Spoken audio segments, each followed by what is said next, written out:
A massive demon, with blazing red eyes, stood before a young man, recounting how 100 years ago, a strange star had fallen upon the demon realm. The young man was heavily wounded, writhing in pain on the ground, black blood continuously flowing out.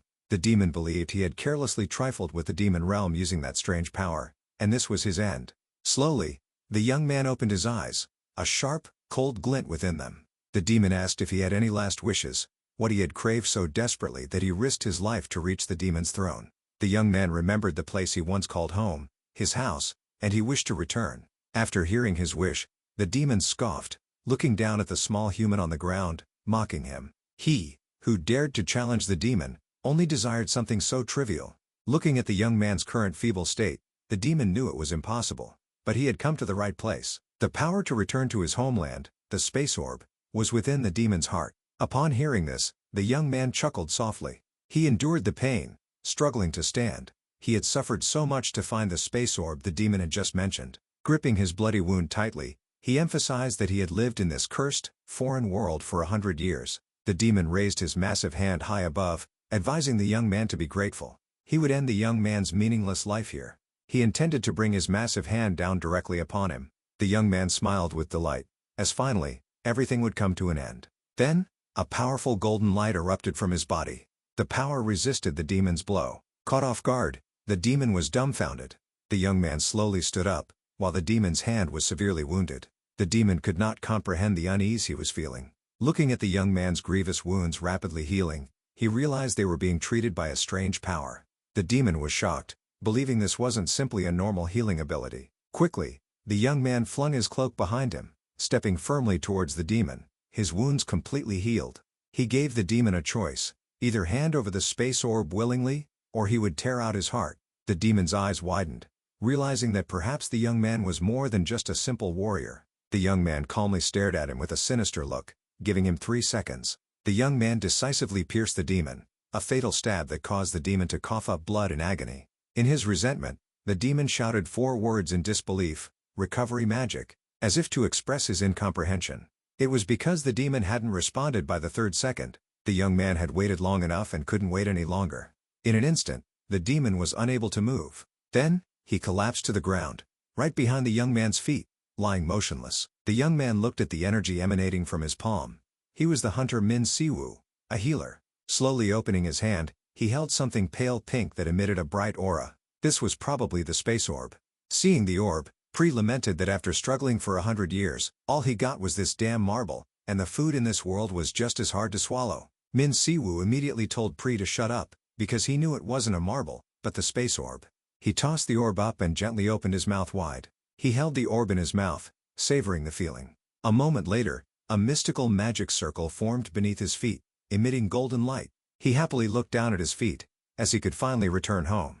He thought about returning to his disciples, to her, and especially to Earth. Gentle light shone through the leaves. Min Sewu lay sprawled beneath a large tree. He slowly opened his eyes, then looked around, abruptly sitting up in shock. He called out to Pri, calling him a freeloader.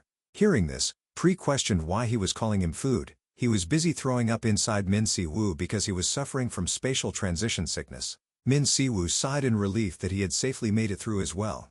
But he still spat out harsh words, saying he wanted to turn Pri into food. Pri then challenged him, saying that if his body was digested, the consequences would be dire. Min Sewu calmly told him to shut up before he vomited again. Sewu stood up, looked around, and then asked to confirm that this was Earth. Hearing him ask, Pri gently chided him, questioning if he didn't even recognize his own home. Min Sewu helplessly explained to Pri that the scenery on Earth changes depending on the location. He unconsciously brought his hand to his chin, thinking that the mana here felt like being inside a gate, and perhaps he was inside that gate. Suddenly, Pri called out and said that he smelled a weakling. Hearing this, Min Sewu was confused. Suddenly, a faint blue light emanated from Min Sewu's body. He panicked and yelled out loud. Perhaps there was something wrong with his mana. He doubted what he was thinking. Pri also realized in horror that perhaps Min Sewu had been useless from the beginning. Min Sewu looked at his hand and cursed the situation. He blamed them for coming again. Hearing this, Pri was confused. Min Sewu thought about his past self and explained to Pri that he thought these were the side effects of spatial transition. 100 years ago, when he crossed over from Earth to another world, his power had also been severely reduced. He angrily ruffled his hair in frustration, Perhaps his current state was only about 20% of what it used to be. Hearing this, Pri urged him to recover quickly before they were kicked out of here. Min Sewu felt helpless because he knew it wasn't that simple. Sewu strode off, telling Pri that last time it had taken him decades to fully recover his strength. Pri was horrified to hear him say decades. That was enough reason for him to cancel their contract, and he lamented that with this meager amount of mana, he couldn't use most of his ultimate skills. Min Sewu glanced back, reminding him that it wasn't that he couldn't use them. In a nearby corner of the forest, a tired girl lamented that she had gotten lost from her teammates because she was too busy running away. She was worried about their situation. But first, she had to try to escape from the large beast with 2 massive tusks chasing behind her. As she ran, she felt confused because they were still on the lower levels.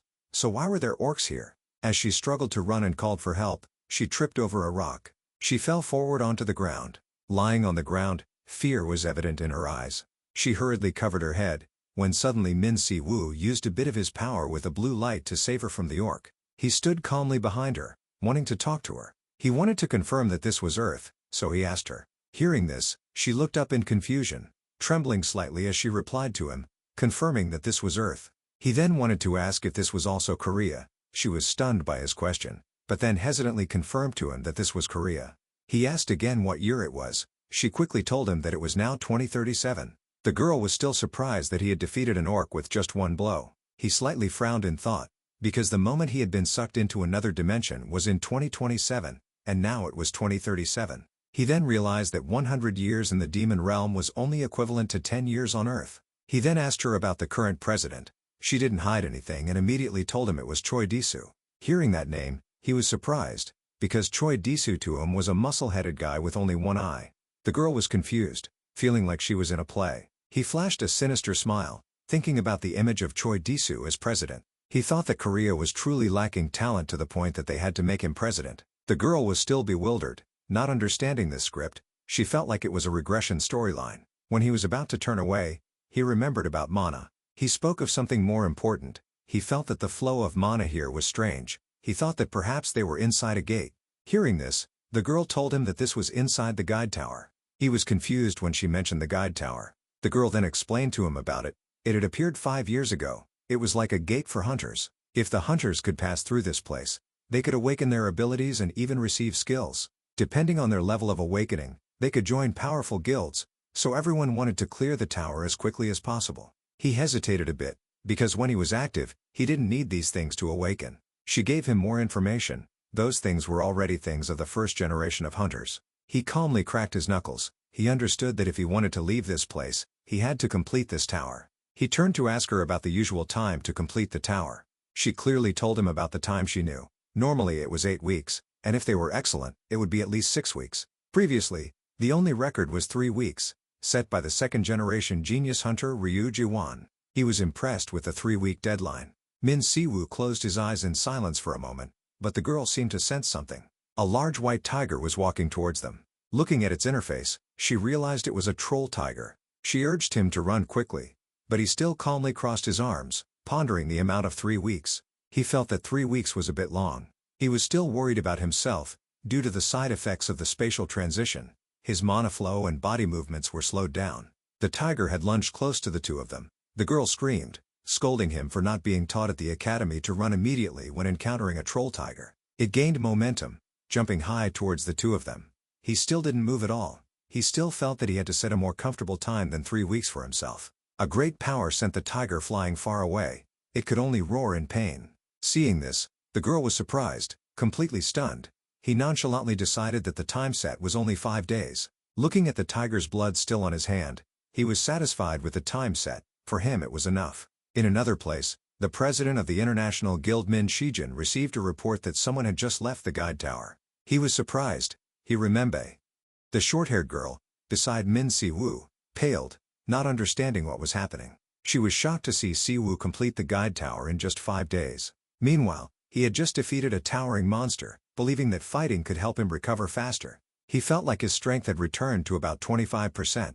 Soon after, a guide announcement was transmitted to the two, calculating stats and analyzing skill compatibility. He smirked smugly, knowing the measurement couldn't be performed. Then a gate opened, and the two approached it. The girl wanted to call Sewu back, wanting him to let her come along. but he ignored her calls, rejoicing inwardly that he had finally reached Seoul. He stepped out of the guide tower's gate, where several people were standing and chatting.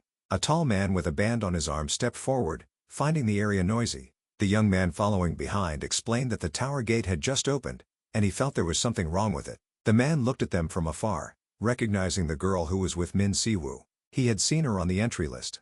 He slowly walked towards the two and asked about the current situation.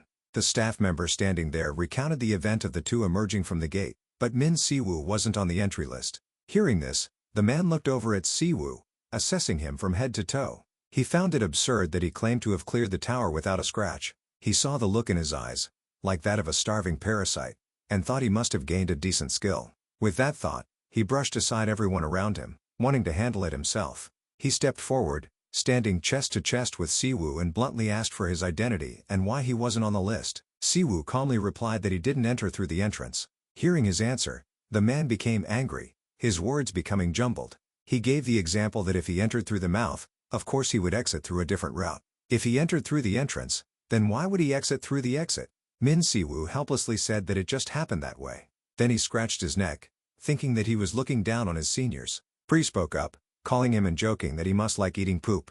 He didn't react, so the man pointed his finger at his forehead and called him a brat. He looked at him and thought he had just awakened a disguise skill and was playing tricks. If he didn't want to die, he should cut it out. Seeing his stiff expression, he snapped, saying his expression looked like he was chewing poop. Hearing him scold him like that, Pri was even more certain that he must really like poop. Not seeing him react, the man angrily snapped, demanding that he stop that expression, or he would tear off that arrogant face. Hearing him, Sewu just chuckled lightly. He told him to shut his mouth and lamented that he smelled terrible. The man was surprised, then his face clearly showed anger. He cursed Sewu, calling him a bastard and saying he was crazy. Before that aggressive tone, Sewu just lightly cracked his knuckles and asked him again what he had said about tearing off his face. He provoked him, telling him to shut up and fight. He reminded him to try to breathe less. The smell was too terrible. His face darkened with anger. He called him a bastard and raised his fist sharply towards him. Sewu lightly touched the back of his neck and repeated, telling him to shut his mouth. He told him repeatedly, but he wouldn't listen. Min Shiin and the blonde girl stood motionless nearby. The blonde girl was extremely shocked to see Sewu counterattacking and beating the big man up, and he was lying on the floor. A young man nearby reported that the person they had just reported for causing trouble had fought with the guards and disappeared. Shijin turned back to see if there was any CCTV footage of Sewu. They found a recording. On the screen, they could only see that he was very swift. The young man reported that in just a few seconds, he had taken down 5 hunters and disappeared. Considering that he didn't appear on the screen, he might be a hunter with a stealth skill. Hearing this, Shijin immediately rejected the idea. He thought he was simply moving too fast. The person opposite didn't seem to understand his meaning. He looked down and then remembered his brother, and was certain that it was his brother, and Sewu still looked exactly the same as he did 10 years ago. Then he greeted someone. With a tense face, he demanded that a wanted notice be issued immediately, needing to mobilize all members of the Empire to find him, and absolutely not to act rashly. They only needed to say that they were from Min Sewu and bring him here. After everyone left, he stood alone in thought, wondering where his brother had been for the past 10 years, why he had only appeared now, whether he had been kidnapped or had run away. He affirmed that there must be some reason, and if Sewu was still in Korea, he would definitely come to him. Min Shiin began to deduce where Sewu would go first in this situation. He adjusted his glasses and turned around. Seeing the short-haired girl in front of him, he knew she was one of the people who had just emerged from the guide tower. The girl confessed to him that she hadn't done anything. Someone else had taken them all out. Anyway, they had awakened and came out together. Min Shiin complimented her for coming out earlier than expected. She must have obtained a good skill. Hearing this, the girl scratched her head shyly, because she wasn't sure if it was good or not, but at least it wasn't a rag skill. He was quite surprised to hear that, although there wasn't a final assessment yet, he wanted to recruit her first. Having thought that, he immediately opened his mouth to propose to her that he would offer the best contract conditions possible, in exchange for inviting her to join the Empire. Hearing "join the Empire," her eyes lit up, her eyes not hiding her happiness. She felt that if this was really an invitation, it would be a great honor for her and her family. Suddenly, someone from behind made a judgment. He thought that the guild's name was Empire, but its actions were no different from a gang. Hearing this, Min Shiin turned around and reminded him to be careful with his words. Ryu Jiwon stepped forward, speaking in a teasing tone as if he had unintentionally offended Shijin. He felt that Shijin was a bit sensitive. He was an S-rank hunter, belonging to the Diamond Guild. Behind him was Choi Sungjul, also an S-rank hunter, the leader of the White Lion Guild. He was sure everyone had received the notification from the association. He deduced the current situation. The entire security team had been wiped out. Sewu was probably the unregistered awakened that the association had mentioned. Looking at the guard who had been beaten black and blue on the ground, Ryu Jaewon felt that Sewu was a noisy person, because he had just come out and was already causing such a commotion. Choi Sunggil crossed his arms, thinking that they didn't know who the other person was, but it was best to find that person quickly. He considered that based on his strength, it seemed that he had awakened a high-level skill, which meant that he had the potential to become a key workforce. He really felt that he was valuable. Ryu Jaewon sat down and laughed. He wanted whoever found him first would get him. He smirked smugly. They wanted to use unorthodox methods, because no one would complain about them. Min Shiin stood nearby, showing a look of disgust. Choi Sunggil wanted to go find him himself, because among them no one had time to waste. If they found this awakened person, they should at least inform each other. He even gave the short-haired girl his business card, telling her to think it over carefully. With her awakening rank, she would be welcomed anywhere. Ryu Jaewon left first, telling them that he would let them know if he found that person first. Min Sewu glanced at him leaving with annoyance. He went outside, where Jin Sik was waiting. He asked about the situation of the conversation. He asked him to gather all the C and D rank members of Diamond into teams because they needed to find someone. He wanted to know the reason. Ryu Jaewon smiled sinisterly, only saying incomprehensibly about Min Shiin's bloodline. As for Min Sewu, he had made it to the streets. Pre-questioned Min Sewu, as he had just returned to Earth after 100 years, yet the first place he visited was a fried chicken restaurant. Sewu held up a delicious piece of fried chicken thigh and told him to try it. Then he would understand why he had rushed here like a hungry dog. Pre listened to him and tried a bite. Immediately, his attitude completely changed. He felt like he had wasted his entire life, naively thinking that this fried chicken was made of solid gold because it was so delicious. He also began to wonder how Sewu could have lived for 100 years in the demon realm without eating fried chicken, finally thinking he was mentally ill. Sewu was eating deliciously. This was how he was regaining his humanity, and he asked Pre to shut his mouth. Pre agreed, asking him to give him more fried chicken and telling him not to eat it all himself. The rest was his. A thank you echoed from inside the restaurant. He had changed his clothes, striding out onto the street. Pre was curious about where he wanted to go next. His face fell. He had determined where he wanted to go. It was home. Sewu stood outside the gate of his house. He slowly touched the gate handle. Then he slowly stepped inside. He seemed to hear his parents calling him. He couldn't clearly see the person's face in front of him, but he could be sure that it was his father, holding a newspaper in his hand. He was asking him if he was back and commented that he was a bit late today. His mother was the same. He recognized her but couldn't clearly see her face. She was carrying a pot and asked him if he was hungry, offering to call Shijin to come home and eat with him.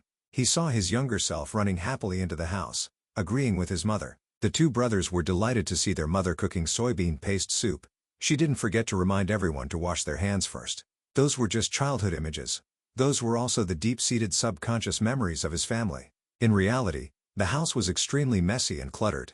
Cobwebs covered the room. Bottles and jars were scattered everywhere. Seeing this, he was speechless for a moment. Then he sat down on the floor. On the porch floor, he stretched out and relaxed. Everything was as he had predicted. He could no longer remember his parents' faces. They say forgetting is a gift from the gods, but for him, it was a curse. He lay thinking about 100 years in the demon realm, the endless battles on a distant planet stained with blood.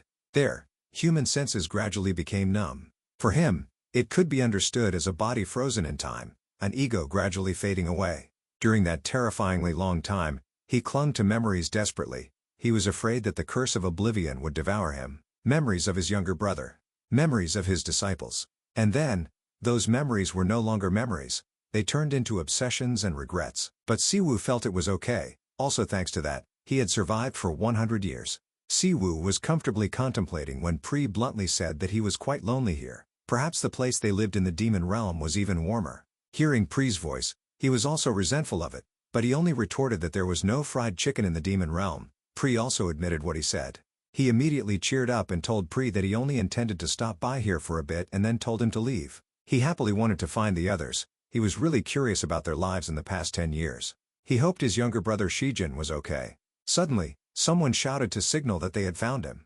A crowd of people surrounded him. Someone sitting on the roof thought that finding him was a nightmare. Bayan Hawkman, a C-rank hunter from Diamond, arrogantly greeted him, then boasted about how hard they had worked to find him. Sewu just glanced at him and jokingly asked if he wanted him to comfort him or something. Hearing himself being mocked, he angrily emphasized again that he was from Diamond. Sewu didn't care where they were from. He cared what they wanted. Hearing him ask, the man laughed loudly, thinking that he didn't know the situation. He mockingly wanted to teach him how to crawl instead of walk. Sewu felt that the hunter world was now turned upside down. He thought that walking on 4 legs would suit his ugly monkey face better. He mocked him that in this day and age even gorillas could be hunters. The man grinned sinisterly. He angrily wanted to deal with him first and then take him away later. He created a force of power and jumped towards Sewu. He slammed a blow that pinned him to the wall. He wore a smug expression, questioning who he had called a gorilla and calling him a brat. A soldier asked him how he was and felt that he could knock him out before he could even get his hand out of his pocket. He laughed happily, ordering people to continue hitting him. He received a notification of a lightning skill. He asked Pri if he wanted to try it. Pri eagerly wanted to know. Because this was the first skill it had absorbed since returning to Earth, it wanted to taste it. He agreed and quickly stood up, striding towards Hawkman. He flashed past him. His hands quickly and swiftly slapped him, catching him off guard and leaving him stunned and shocked. Very quickly he was beaten and pinned to the ground, surprising everyone around him. He slowly reached out to call the predator to eat. From the floor where Hawkman collapsed, a mystical golden magic circle appeared. It contained great power. Another notification appeared, telling him that the predator had successfully absorbed the skill. He was surprised that it could still be used on Earth. Pri playfully teased him that stealing skills was good, but it wasn't as delicious as fried chicken. He shouted, ordering everyone to attack him, while he still calmly told Pri to see what the skill he had just stolen would be like. Pri seemed to have heard and received the order. Another melee continued. He frantically charged towards him. Finally, he used the heavy strike skill. He rolled to the ground. Sewu mocked him, saying his sword had been dulled. If he was a swordsman, he should at least sharpen his weapon. He again sped towards the crowd. Very quickly the tip of his knife was close to the neck of one of them. Suddenly Sewu realized someone was coming. It was Shizhen. He called him affectionately. Hearing this, Sewu turned around. He also recognized his younger brother. 20 years ago, when the gate opened on a previously peaceful Earth, the world instantly fell into chaos. Monsters poured out from the gate, and along with them, the first individuals who had awakened their powers began to appear. A savage era, where there were no laws or policies to control the situation. And everyone was naive. No one knew what to do. Amidst that chaotic world, Min Sewu and his younger brother Min Shiin, who were orphaned at a young age, were forced to find ways to survive. Sewu, one of the first generation of awakened, dropped out of school to become a hunter, just to provide for his younger brother Shizhen. He remembered when he was a child, his younger brother innocently asked him why he wasn't going to school today. He also frankly told his younger brother that he wouldn't be going to school anymore, and that he was going to work now. His younger brother seemed to feel guilty and thought that his older brother had dropped out of school because of him. But Sewu ruffled his hair and denied it, then explained to him that he was a bad student, so he had decided on a new path. His younger brother also obediently asked him when he would be back. Sewu comforted him, saying that he would be back early. Back in reality, Sewu took off his shoes and stepped inside, praising the house. Seeing the luxurious items in the house, he was even more surprised, but Shizhen gently denied it and said that they were nothing much. After all, he only earned money thanks to the skills Sewu taught him. Khan bought this house for the two of them to live in together, so there was also a room for Sewu. Although he was still quite doubtful about the man in front of him, he found it hard to believe that the brother he had been searching for could appear so easily after 10 years. Sewu was surprised that there was even a private room for him in this house. He felt quite happy and joked with Shizhen. He felt that a lot had happened to Shizhen. Shizhen paused and interrupted him, and he thought that the person in front of him was really his brother, but seeing that he could still joke around, he really was his brother. He paused, lowered his head, and recounted that he had been searching for him for a long time and wanted to know where he had been all this time. Sewu ruffled his younger brother's hair and told him to sit down. He would tell him the story of 100 years. The two sat facing each other with plenty of food and drinks to start confiding in each other. Sewu recounted his achievements he had attained 10 years ago. The moment Sewu defeated the fourth demon lord, he was immediately transported to another dimension by the effect of an artifact that the demon lord possessed. In that world, he met a creature named Predator. He was someone who could steal the skills of others. Because of that, Sewu became stronger thanks to that ability for 100 years. He had to fight and hunt for a dragon who possessed spatial magic until he confronted the Dragon Lord. He also recounted how he had defeated the Dragon Lord to obtain the space orb in his heart. Sewu told Shizhen that Per had also returned to Earth with him, and that he was now inside his body. Hearing that, Shizhen thought his brother was possessed. Sewu immediately explained that it was more like a parasite, and Per, hearing that, threatened that he would vomit blood. Sewu understood that his younger brother was being too serious. Perhaps his younger brother would think it was a fictional story, but he only needed his younger brother not to think he was crazy. Guanqian vehemently affirmed that he believed him, because they were currently living in a world where these things were no longer unreasonable. He felt it was difficult to imagine it immediately, and the key thing Sijin needed was that his older brother had returned. Sewu then asked about his younger brother's life, and how this country had let Choi Disu become president in the past 10 years. Keegan then honestly recounted to him about what happened after Sewu disappeared. Choi Disu shamelessly took all the credit for defeating the fourth demon lord, and eventually he rose to the position of president with the title of God of War, the greatest martial artist of the first-generation hunters, and used that fake reputation to gain public support. Shijin told him that until now he was still constantly issuing policies that were detrimental to their guild. Hearing that, Sewu put down his drink on the table as if wanting to challenge Choi Disu. He had understood that his intention was aimed at the only SS rank hunter in Korea. Suddenly he remembered the Hukmun group. He asked Shijin if they were Disu's henchmen. His younger brother denied it. He told him that Choi Disu's guild was the Immeasurable Legion, and currently Korea had 7 of the largest hunter guilds, collectively known as the 7 Stars. Then his younger brother listed the guilds. Shijin explained more about Diamond, that it was Ryu Jiwon's guild. He was a second-generation hunter. Mentioning him, Shijin's expression was more obscure. He squeezed the glass in his hand and told him not to worry, he would take care of today's matter. Seeing that attitude, Sewu felt that after 10 years, his younger brother had become much tougher. Then Sewu remembered his disciples. He immediately asked Shijin about them. Shijin's hand stiffened, telling him that they had gone their separate ways, and hadn't contacted anyone in a long time. He began to tell him about each person. Shijin told him that Xiaolong had returned to his hometown, and Kang Yoa had joined Choi Disu's faction. Sewu was a bit surprised and asked about Min Jun. Shijin told Sewu that he had been murdered, leaving him stunned for a few seconds. He immediately asked clearly who had done it. He looked up at the photo of them placed opposite him.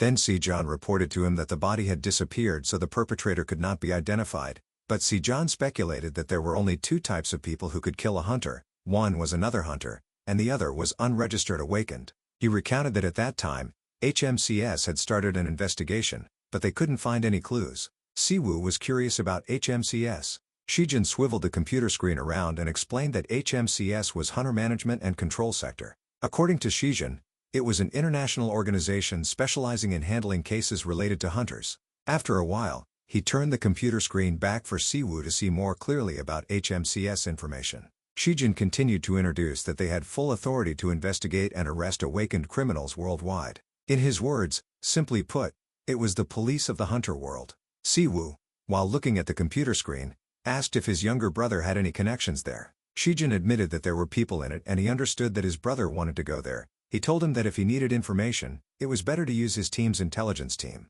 He was worried about his older brother because that place was very harsh, and he shouldn't go there without a good reason. Sewu reassured his younger brother because he needed more than information. Shijin, worried about him, wanted him to rest for a while so that he could regain his fighting senses. But he refused because he had fought for 100 years in another world. He had done everything before. His hand was still clicking the computer mouse. Shijin was silent. He almost forgot his older brother's nickname. He didn't stop him anymore and would contact Yeji of the Han Seoul. Sewu happily thanked his younger brother. Kian thought deeply as he looked at his older brother.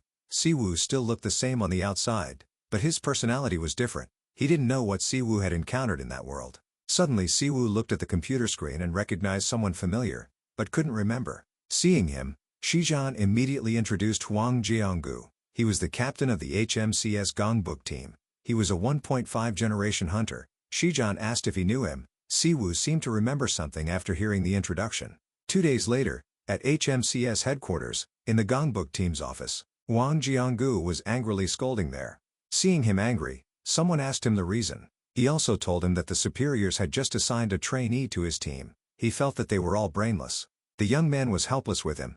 Jianggu was still angry and scolding that the current hunter world was a lawless land, because they always had to write a report before going to work. He began to want to tell about the raid 10 years ago that almost cost him his life. The young man was even more bored because he had heard Jianggu tell it about 178 times, and Jianggu felt that it wouldn't hurt him to hear it again. Jianggu continued to recount that when he was a rookie, he had been fatally wounded in a mission. He recounted with pride in his eyes about his team at that time, who had almost lost all their combat power, and they had all fallen into despair. But he unexpectedly met a healer with extraordinary abilities who had appeared. He had used the Hoada skill to save him. Just as he finished speaking, Siwu knocked and entered.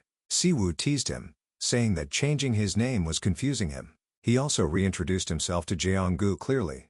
Seeing him, he was extremely surprised. He remembered the image of Siwu using healing magic on him and shouted out his name. Standing before all the team members, Jeonggu introduced Siwu to everyone. He asked everyone to provide information immediately when he needed it and, as seniors, they must treat the new recruit kindly. Kim Sunga and the guy standing next to her secretly complained. Sunga felt that the team leader was different. The guy next to her told her to be quiet. He recognized that the new recruit was no ordinary person. Jeonggu called out Sunga's name loudly. He called her into the meeting room immediately because they needed to do a short briefing for the new guy. The members began to gossip about Siwu. They wondered why a third-rate hunter would come here as a new recruit. Inside the room, Siwu was meticulously cared for and asked about, from drinking coffee to choosing the size of the HMCS uniform. Kim Sunga, a data manager for the HMCS Gongbuk team, currently hadn't received any documents to prepare a summary report. She asked Jeonggu what she needed to explain to Siwu. Siwu immediately asked her to summarize all the data on hunters who had been killed in the past 20 years. Hearing that, Sunga was shocked because the data for 20 years was a huge amount, and moreover they had to report it to the Hunter Association. Seeing her complain, Jeonggu angrily scolded her. He thought she had worked here long enough to handle this. After scolding, he immediately ran over to fawn over Siwu. Seeing that, she felt like the team leader had been replaced by someone else. Suddenly she realized Siwu's intention. He only needed information about the victims. Siwu paused slightly, clarifying his request. He needed information on cases recognized as murder by HMCS. In addition, he also needed a list of those who had murdered hunters whose identities had not been confirmed. He squeezed the glass in his hand, showing his anger, because he understood that killing an awakened person was almost impossible, unless the attacker was also an awakened person. He also understood that the person who murdered Min Jun, a high-level hunter, was definitely a professional, whether the perpetrator had been caught or died. If it was an awakened person, the association would definitely have a file. He prioritized wanting to find out their identities first. The girl spoke up, asking him where she should send the information. Siwu told her to send it to his phone. Outside, someone wanted to meet team leader Jeonggu. A member peeked in, reporting that the police requested assistance. A territory competition had broken out between gangs and there were awakened members. Jeonggu felt annoyed with this, because he felt that the police could handle these things themselves and those people were just low-level thugs. But the guy then said the main issue, there were members of Cerberus among those people. Hearing that, he was surprised. Siwu immediately asked Sunga about Cerberus. She also explained to him about this gang. They specialized in arms trafficking, hired assassinations, and there were even suspicions that they smuggled hunters. The police also found it difficult to deal with them. Hearing that they even smuggled hunters, he wanted to go with Jeonggu. He immediately agreed with him. Someone reminded him that even though he was a new recruit, he should at least undergo a training course. Elsewhere, tables and chairs were in disarray. A melee had occurred here. A guy was lying face down on the ground, blood flowing from his mouth and nose. The person standing next to him was mocking the elite force of the Grim Reapers. That was Kango, the deputy leader of Cerberus. He was still gleefully sneering at the people who had collapsed on the ground. Iken, a third-level Cerberus leader, he jokingly said that it wasn't fair, because half of those were slashed by his meat cleaver. Kango arrogantly challenged him. He also sighed and promised that one day he would surpass Kango. Kango arrogantly thought that it was thanks to him quitting his hunter job and following the organization that they were living well. One of them excitedly wanted to mark the territory. He accepted and declared that from now on this place would belong to Cerberus. Then he frantically overturned everything. Yiken realized that there was still one Grim Reaper left. Siwu wanted to say his guild's name but got it wrong. Pri immediately reminded him that it was HMCS. On the other side, Jiken angrily blamed Kango for killing someone from HMCS, because touching HMCS would make everything more complicated. But Kango didn't care about that and scolded Jiken to mind his own business. Siwu ruffled his hair and called Kango. He heard Kango's way of speaking and realized that he had killed hunters before. Having said that, he immediately challenged him to try to kill him. The crowd immediately became panicked. They realized that he had never appeared in Gongbuk and he had sneaked in here alone. Kango was suspicious of his own abilities because he clearly remembered hearing the sound of bones breaking, but he still boldly wanted to kill him. He exerted force to create power. He used a B-rank full-body armor skill, then shouted and lit a fire to welcome him to the river Styx. He ordered to kill Siwu. Suddenly he seemed to fall into a hallucination. He saw his grandfather standing by the river. Then he returned to reality. He had been defeated. Siwu grabbed his hair and pulled him up. All of his subordinates had also been defeated by him, and currently only he was conscious. He called Pri to eat. It immediately created a magic circle and felt that this skill was very delicious and felt very comfortable. Kango, lying on the ground, was surprised that just one person could defeat all of them. He trembled and denied it. They didn't know anything, they had never killed any hunters, and were just cannon fodder. He laughed because he knew that the minnows in front of him didn't have the guts to do those things. Seeing that, he asked the reason. He also honestly told him that he only wanted to check the strength of criminals nowadays, and he looked like a threat, so he wanted to deal with him. Gyeonggu frantically ran down to ask about him and reported that the situation on the upper floor of the club had been controlled by them. He scolded him for insisting on going alone, making him very worried. Sewu knew that they were done now, so it felt a bit long. He stepped on Kango's head and told them that he had kept one of the leaders in case they needed to extract information. The rest he had killed. Yeonggu, seeing Ji-ken lying dead on the ground, paled and explained to him about the principle. Arrest was a priority, and because HMCS operated according to international law, they had to comply with standard procedures. Usually agents had to wear a body camera to make evidence. He admitted that they were being dealt with immediately, but Sewu had wiped everything clean. He was originally known as a mad dog, but he didn't understand when he had become so ruthless. Hearing that, Sewu was stunned. He had forgotten to wear the body camera, but currently he was only in a probationary period. He innocently wanted Jeonggu to cover for him and he reluctantly agreed. He explained that they had hit him first. He even showed him the bloodstain. Gyeonggu also believed him, but they didn't expect that a young man had witnessed everything and was calling someone else. He knew that the bloodstain was someone else's. He told Gert that Cerberus had been completely wiped out, and he also reported that the third-level leader Jikin had died. Gert, a rank hunter of the Hong Kong Crimson Guild, he seemed not to believe what he had just heard. At Gate 1 of the airport, a group of men in black suits from the Korean Hunter Association were waiting. As soon as they saw a group of red-haired people coming out, they announced over the radio that Hunter Gert of the Hong Kong Crimson Guild had entered the country and they would escort him to a designated location. After reporting, Jun Young stepped forward, respectfully bowed and offered his condolences. Gert, with a dark face, didn't respond, only asking where his brother was. Jun Young raised his head and solemnly told Gert that the body of the suspect, Jikin, was at the Hunter Forensic Examination Department, and requested Gert to accompany them to confirm the body, complete the necessary procedures, and then go to his designated accommodation. As soon as Gert heard the word suspect, he lowered his head with a dark expression. He wore an eerie smile and mocked those words. Then he looked at the two people from the association and asked if Jiken's death was related to HMCS, but he immediately refused to answer any questions related to that. Gert's face turned as black as the bottom of a pot again, and annoyedly asked if he could leave the accommodation outside of the schedule. Jun Young solemnly replied that he couldn't. If he left without permission, he would be forcibly deported along with appropriate penalties. Then he continued to request to take Gert to the Forensic Examination Department. Hearing that, Gert became even more enraged, because according to what he said, he could only go to burn incense and leave. The three people from the association turned their heads and left, as if confirming. Gert stood there and quietly called Ryu next to him. Ryu was a B+ rank hunter belonging to the Crimson Guild and in the ambush squad. Gert ordered him to find the person who killed Jiken. He immediately smiled and agreed. All three of them had sullen faces, and a hatred for the person who killed his brother rose in Gert's heart, and he vowed to rip out that person's heart. Meanwhile, Sewu was standing and talking to Shijin about the scene in Minjin's house. It seemed that they had taken everything in the house. Shijin gave him a file and confirmed that 2 days after Minjin was murdered, the house had been ransacked. Usually, the mana of a hunter is like a fingerprint. It will reveal the code, attributes and rank of that person. But according to what the investigating hunters had stated at that time, the perpetrator had taken everything to erase all traces, and because Minjin was an archaeologist, his house was also full of important research documents, yet not a single item containing his mana was left. After skimming through the documents, Sewu suddenly asked Shijin if this was definitely done by the real perpetrator, or was it a random burglary. That question immediately shocked Shijin. He pointed to a page of the list of items taken, most of which were valuables, and with this level of clutter, the possibility of leaving traces must be higher. But if the real goal was to erase all traces of mana, burning the house down would be much more effective, which was also a puzzling question. Hearing that, Shijin suspected that Siwoo's intention was that someone had taken advantage of the empty house after Minjin was killed. He also sighed a breath. Siwoo had reviewed the criminal records of HMCS and there were more similar cases than he thought. After Siwoo finished speaking,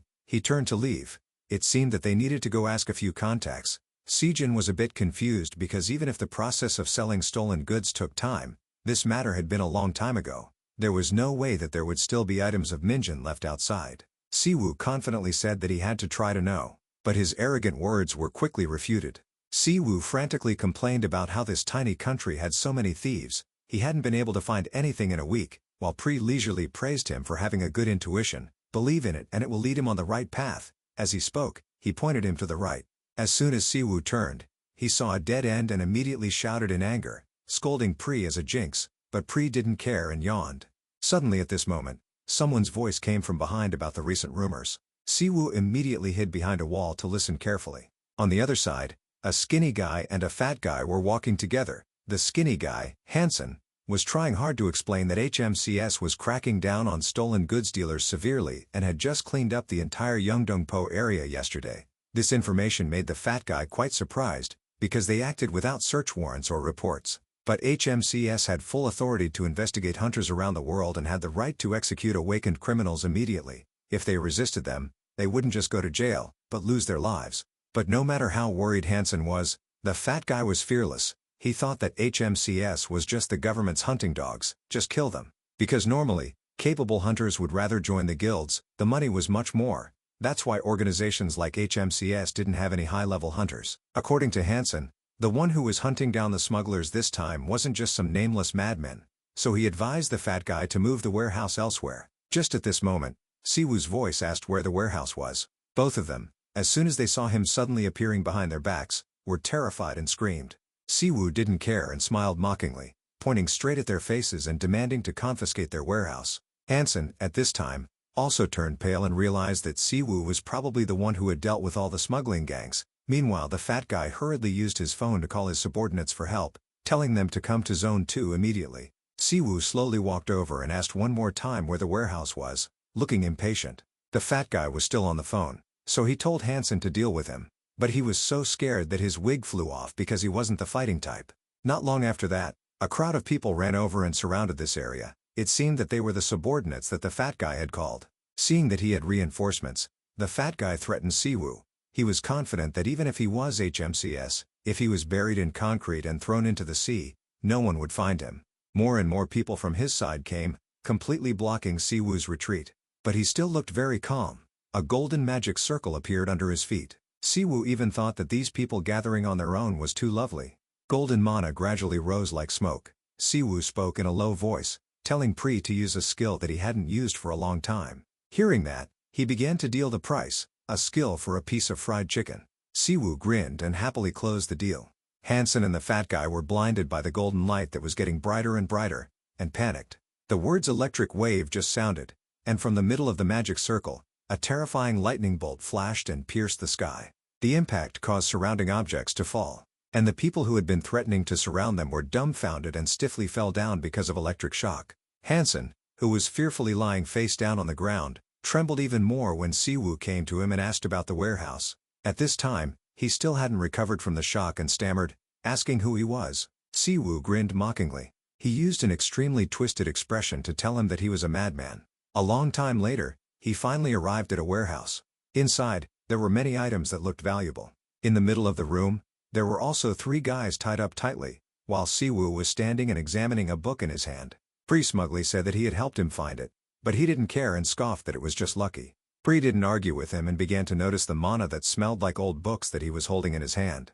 Siwu smiled in satisfaction. He had recognized it immediately and also felt lucky because at least there was still one item left intact. The book in Siwu's hand was Minjin's research diary. There was a protective seal on it, not a normal type of lock, but a magic circle that could only be opened by its owner's mana. Pri curiously asked Siwan if the book couldn't be opened, then could he read it, but that didn't matter, because what he really needed was the mana inside it. After Siwu finished explaining, he picked up his phone and called Jeonggu. Then he nonchalantly told him to come and clean up the battlefield. Meanwhile, he needed to go somewhere else. In a neutral zone where dark techniques and strange abilities were exchanged, that place could be called the black market of the hunter world, Hoktian Lak. At the same time, a mysterious girl was thoughtfully looking at the cards on her small table. She slowly stretched her finger and placed it on a card. Then, with an eerie smile, she made a sound of exclamation full of interest. Mum Young picked up the card and was very sure that an interesting guest would visit soon. Siwu, with his hands in his pockets, walked down a slightly dim path. Compared to 10 years ago, this place hadn't changed much. Everywhere he went, people turned their heads and peeked at him. Even Pri realized that those people had quite powerful abilities, which made him even hungrier. But Siwu didn't agree. because this was a neutral zone.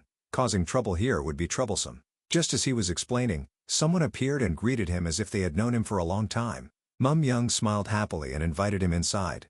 She had been waiting for him for a long time. Inside was a fairly neat room. The floor was covered with a thick carpet. Sewu and Mum Young sat opposite each other and greeted each other after 10 years of not seeing each other. She smiled and asked him what he had been doing for the past 10 years without contacting her. Sewu just said that it was a long and uninteresting story to gloss over it, then took out Minjin's locked diary and asked Mum Young to extract the mana from it. She didn't continue to pursue the matter and smiled and accepted that it was something she was also interested in. After Mum Young finished speaking, she took out a silver cup and a knife on the table. She asked him with a mysterious smile if he still remembered how to do it. Sewu didn't answer, but decisively picked up the knife on the table. He gently cut a deep wound in his palm to let the thick blood flow into the silver cup. Mana is used through skills or magic. Once it has been transformed, it is almost impossible to return it to its original state. To make it easier to understand, imagine a complete magic spell as a bowl of curry. It is possible to pick out solid things like carrots or potatoes from the cooked bowl of curry, but it is impossible to separate the dissolved curry powder, water, and other ingredients back to their original state. Mum Young slowly drank Siwoo's cup of blood.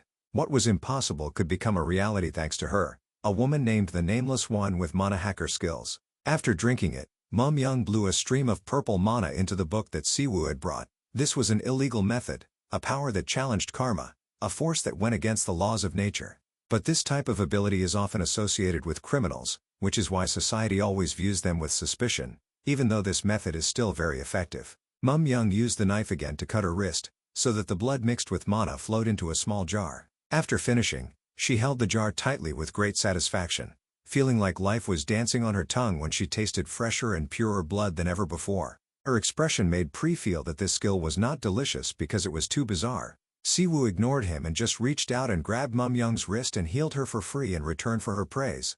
Immediately afterwards, he took the small jar and left to Mum Young's regret. He still had work to do and would come back next time. Seeing Sewu like that, she burst out laughing because of a mysterious person like him. On the way running, Pri was still complaining about the place just now.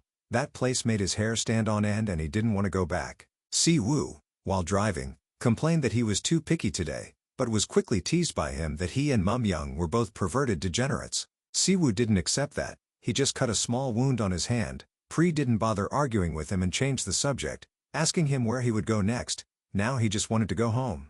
Sewu stopped the car. The place they arrived at was the Ancient History Research Institute, and that was also where Minjin was murdered. Sewu calmly pushed the big door open and walked inside. Pri found it strange and asked him if he had power now, so he could barge in wherever he wanted, even if it was trespassing. He was told that this building belonged to the Empire Guild. Shijin had bought it back and preserved it early on. He looked up at the scene inside. A trace of sadness flashed in his eyes. He wasn't the only one still struggling to accept Minjin's death. Before his eyes appeared the scene of everyone in the past happily gathering here to work, a scene that he hadn't seen again for 100 years. Sewu collected his emotions and placed his hand on the floor. He needed to see the memory of that day. Pri seemed to have realized what he wanted to do and asked him if he was going to use that. Immediately afterwards, a blue magic circle lit up under his feet. This was the mana memory skill. When using this skill, it would be possible to see again the emotions that the owner of the mana had experienced at a specific location. The degree of completeness of the image depended on the amount and quality of mana used as an intermediary. Immediately afterwards, the mana extracted from the small jar also began to pour out. In front of Sewu appeared the scene of Minjin standing and talking to someone. Then he seemed to be injured and fell to the ground. Pri watched for a while and complained that it was because he didn't have enough mana that he couldn't see clearly, but there was no other way. After all, this skill could only recreate the emotions of the target, not their memories. After observing for a while, Sewu fell into silent thought. After all, Minjin wasn't a weak hunter. But if he was killed so quickly by one person, it could only be said that that person's level was extremely high. Just at this moment, Minjin's shadow opened his mouth to whisper something. Sewu quickly moved closer to listen. He turned pale as he realized that what he was saying was probably an order. Then he looked up at the person who had murdered him. He had sharp teeth, a bandage wrapped around one eye, and the pupil of the remaining eye was vertical like a snake. He smiled brightly and said 2 words, "Upper floors," as an answer to Minjin's death. This meant that he wasn't just a member of the research institute, but also belonged to an organization with higher-ups. Pri, seeing his expression, also cared and asked him if he was okay. Sewu, hearing that, wondered why he was asking that. Pri didn't hesitate to explain. because ever since he was in the demon realm, even after hundreds of years had passed, he always mentioned his disciples and his younger brother. When he returned to Earth, he also went to find them first, but when he witnessed the death of his disciple, he was very calm, which made him wonder if he was an emotionless person. Sewu didn't bother to answer him. He bent down and picked up the jar containing Minjin's mana, teasing Pri that his vocabulary was getting richer. He also proudly showed off that those things were all taught to him by Zephlix. Pri also realized that Siwu's emotions were churning to the point that he was getting sick, but on the outside he couldn't show anything, or rather, he couldn't. Sewu didn't confirm anything. He just said that he was fine, because after 100 years, this would happen sooner or later. Just at this moment, the big door suddenly opened. Ryu, wearing a face mask, walked in, pretending to ask if he was Sewu. He sighed and lamented that wandering around all day had been too much trouble, then condescendingly asked Sewu to obediently follow him. Someone was eager to meet him. Sewu, again calmly, counted softly and glanced contemptuously at his arrogant appearance, when he was still dragging along 6 little rats. His words immediately shocked Ryu. He said in a deep voice, threatening to give him 2 choices. One was to quietly let them tie him up and follow them. The other was to resist and be chopped to pieces and dragged away in a bloody mess. At this time, he didn't hide it anymore and called out those little rats. Sewu closed his eyes, clenched his fists, pretended to give up and then opened his mouth to imitate Ryu's words. He tilted his head, signaling Wixen to bring the rope. He cautiously approached him. But who would have expected that waiting for him would be a fatal slash right in the chest? Wixen hadn't even had time to react before he could only watch the blood from his body spray out. Sewu smiled confidently amidst the blood. He actually preferred the choice of being slashed. Pri also revealed his original form, teasing the fools who had just been chosen. One of them, seeing Wixen being slashed, rushed up and shouted his name. Ryu also went crazy and wanted to kill him. Just at this moment, someone stepped forward and coldly stopped them. Gert, who had appeared out of nowhere, was so angry that his veins bulged. He poured mana into his right arm, gritted his teeth and said that he was his prey. Sewu looked at Gert like a clown and smirked with interest. Gert coldly spoke, confirming if he was HMCS hunter Sewu. Then he angrily growled, asking if he was the one who killed Jiken of Cerberus, his brother.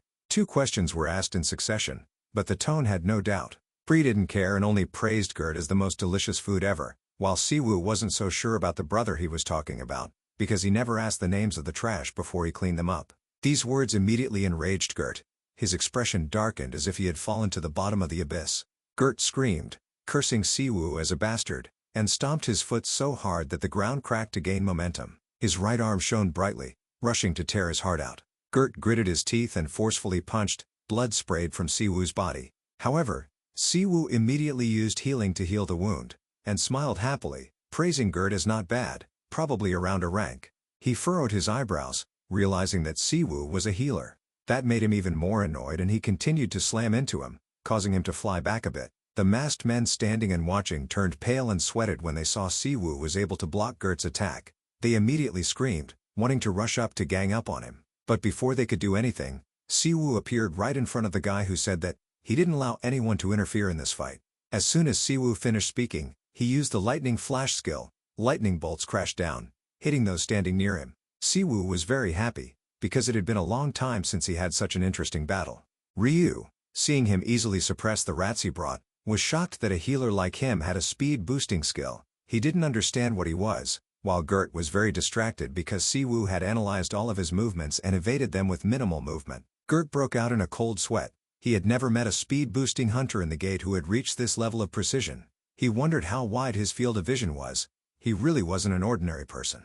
Now that it had come to this, he had to give it his all immediately. Sewu, while strangling a masked man, tilted his head to look at them and corrected. For Sewu, if there was a crime, whether it was his brother or his son, they all had to be punished. They were awakened criminals, so dying at his hands was natural. Why were they looking so wronged? The people who should feel wronged were the civilians harmed by that Jiken. His calm expression and those words were a huge provocation to Gert. He growled, asking if all criminals deserved to die. In Gert's head appeared the image of Jiken happily carrying him on his back when he was very young, and he couldn't control his anger, roaring.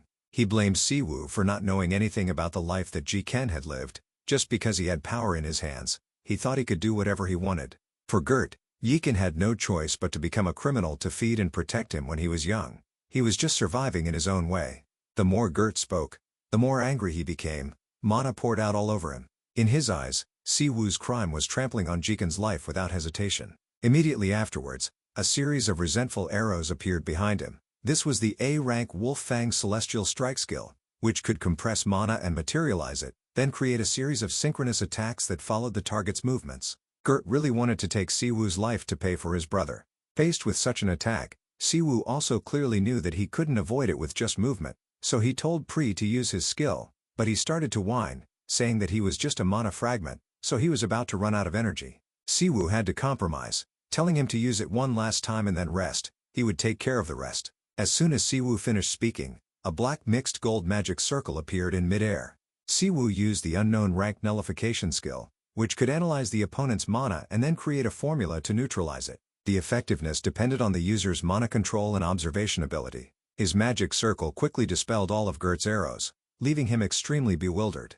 Ryu, standing outside, observed his high-level skill that could completely neutralize the skill of an A-rank hunter. He also clearly realized that revenge at this time was extremely difficult because they had fallen into a disadvantage. They even had to surrender. Meanwhile, Siwoo pounced up. He coldly questioned him whether those who fell into situations like Jiken all chose to become criminals. The person who understood that best was him, so don't try to sell that cheap sentiment to him. That thing was too outdated. After Siwoo finished speaking, he unhesitatingly threw a punch at Gert. He, although he had raised his hand to block, was still kicked back several meters. The subordinates, seeing that, panicked and screamed. But because of his pride, Gert, even though his arm had been injured to the point of being bruised and black by the kick, gritted his teeth and told them not to interfere. He continued to pour mana into his right arm. His whole body was filled with blue veins from anger. Gert was still comforting himself that he had an advantage in physical strength because Siwoo was a healer, so he would run out of mana and couldn't use those skills at that level continuously. When that time came, he just needed to approach and finish him off quickly. He would crush him with a concentrated Wolf Fang Celestial Strike. Immediately afterwards, Gert screamed and rushed to punch Siwoo, but he easily jumped up to dodge. In a flash, he immediately grabbed Gert's hair and returned a knee along with a warning not to use that move. Siwoo looked at Gert's stubborn expression and continuously punched him, each punch a warning not to use it. Because this building was already degraded, if it collapsed, would a damn criminal like Gert take responsibility? He said while punching him in the face. Gert couldn't stand it anymore and used all his strength to resist. He shouted and punched towards him. The mana on his arm swirled like a fiery red tornado. However, he jumped up as if nothing had happened. Gert also abandoned all face and roared, telling Ryu to tie him up. He knelt down and summoned a magic circle with many imprisoning chains. Although he followed, he still kept complaining that Gert first told him not to interfere, then told him to take action. It was all a mess. Those chains quickly wrapped around Siwoo.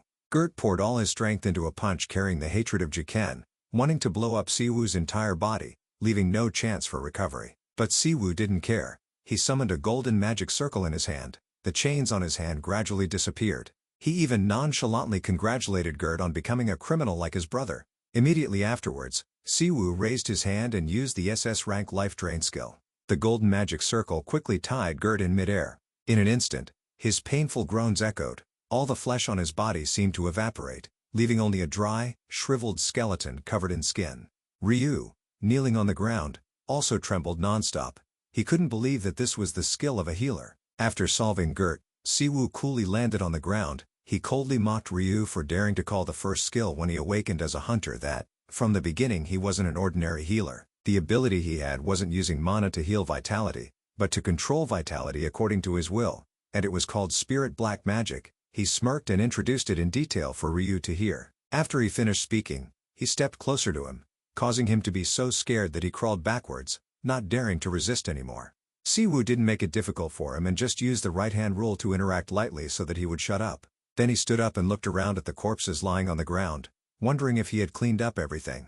At this time, he remembered and touched the camera on his belt. It seemed that he had turned it on this time and didn't forget.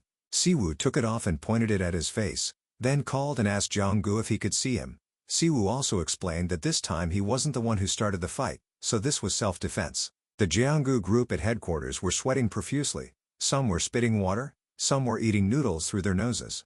Jonggu, while wiping his sweat, helplessly reported to him that the signal was transmitting clearly, but unfortunately he had pressed the live button instead of recording. And at this time, there were nearly 6,000 people watching his live. In a meeting room, there were a few people discussing the HMCS's live broadcast of the process of arresting awakened criminals. This could cause no small amount of trouble for the Ministry of Foreign Affairs.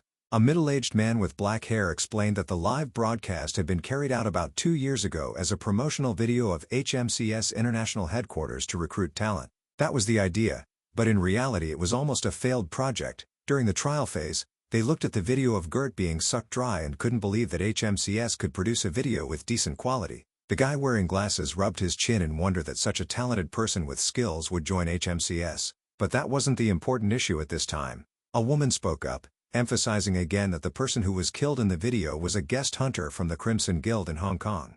After verifying the authenticity of the video, HMCS didn't have any violations of the law according to current law. She was about to say something more when someone opened the door and interrupted the conversation, causing all three to jump. The person who came was Disu, the current president of Korea. A few days later, in the cafeteria of the Empire Guild, people were walking around busily, and the sound of conversation was extremely lively. Shijin and Siwoo sat opposite each other at the dining table, but it seemed that he wasn't even listening to Shijin. More precisely, he was pretending to be dumb so as not to be questioned about the live broadcast last time. Even Pri shamelessly said to stop nagging and disturb him while he was eating, to be quiet and enjoy the fried pork. Siwoo ate with a shiny face and praised that the cafeteria here had delicious food. Shijin, seeing him avoiding the topic, helplessly smiled and begged Siwoo to listen to what he was saying. Besides, Shijin also noticed that Siwoo had been strangely obsessed with food recently. Then Shijin returned to the topic of Gert's live broadcast. It was currently a hot topic. Siwoo ate in silence while listening to Shijin. Fortunately, because the camera was mounted on his body, the image was shaking, so his face wasn't clearly revealed. But what Shijin was worried about was that if Disu found out that Siwoo had returned, he didn't know what he would do. He had said before that his mana hadn't fully recovered due to the effects of spatial teleportation. Considering what Disu had done over the past 10 years to erase all traces of him, he should lie low right now. That was the best thing to do. Siwoo picked up a piece of rolled egg and perfunctorily agreed to Shijin's words. He unexpectedly put the rolled egg in his mouth and promised to be careful and keep a low profile so that Shijin wouldn't have to worry. He chewed and grumbled about Siwoo's attitude of treating him like a kid, even though he was almost 30. But to him, Shijin was always just a kid. Just at this moment, a voice called out, "Guild leader." A group of 4 people slowly walked to their table. Jisoo was about to ask why Jijin had come to the cafeteria for lunch, but suddenly stopped when she saw Siwoo. Seeing them, he also vaguely remembered that he had met them in the tower, but still couldn't remember who they were. Kian quickly spoke up, introducing Jisoo as the hunter who had just joined their guild as a rookie. She had also awakened a rank skill, but it was all thanks to Siwoo. Then Shijin turned to look at the tall guy next to Jisoo, asking if there was a joint workshop for the new hunters who had joined the guild today. So everyone had gathered for that. He also smiled and confirmed. Then he pointed to the brown-haired guy next to him, introducing him as Hunter Haman from the White Lion Guild. The blue-haired person was Yamato from the Han Sol Guild. Then he cordially introduced himself as Taiji from the Empire Guild. Then he smiled politely, praising Siwoo's achievements in HMCS and also expressed his desire to cooperate with him. The atmosphere was going well when an unpleasant, sarcastic voice rang out, asking if he was the famous rookie who caused the recent commotion. Amin said with a displeased expression that Gert was his opponent, but he was killed by Siwoo. It seemed unreasonable to him, but that expression was not very friendly and provocative. Hearing Haman's arrogant words, Taiji and Jisoo both turned pale, not knowing what was wrong with him today. Kian seemed to be angered by Haman's words as well. His face darkened as he seriously warned that he was being extremely rude to someone he had just met for the first time and also right in the headquarters of the Empire Guild. Amin was indeed fearless. He sighed a breath, pretending to be indifferent, and lamented that the Empire Guild was strict and he couldn't ask questions. Amin's rude attitude made Taiji pale at the same time. Shijin finally couldn't bear it anymore and roared, questioning that Haman should be the one who was ashamed of that attitude. He didn't know how guild leader Songgil would react when he found out about this. Meanwhile, Jisoo was stiff and turned to run away with Yamato. Hearing those words from Shijin, Hamin became even more brazen. He patted his chest and said that he liked being an rank assault hunter, the Asura of the White Lion, and the direct disciple of Xiaolong, the Blackwater Alliance guild leader. With so much support he wasn't afraid of a guild name. Siwoo, who was eating, raised his head when he heard Hamin mention a familiar name. He didn't expect him to be Xiaolong's disciple. Amin was still showing off to Shijin how Songgil spoiled him, despite Taiji still trying to stop him. Just at this moment, Siwoo, who had been silent, suddenly spoke up sarcastically, saying that Haman's master had completely failed to teach him manners. He provoked him not to complain in other people's headquarters anymore. If he wanted to verify, just come find him and confirm. Amin was angered by someone speaking of his master like that, but at this time he was in another person's guild, so the thought of crushing him had to be put aside. Amin took his anger out on the chair next to him. He even made a dangerous expression, threatening Sewu to be careful and keep his life. That insolent attitude made Taiji extremely embarrassed and he apologized to Shijun in a flurry. Although he let Hamin go, Shijun also turned to tell Sewu that he would personally handle him, and would also make the White Lion Guild compensate for the property damage, at least a few million won.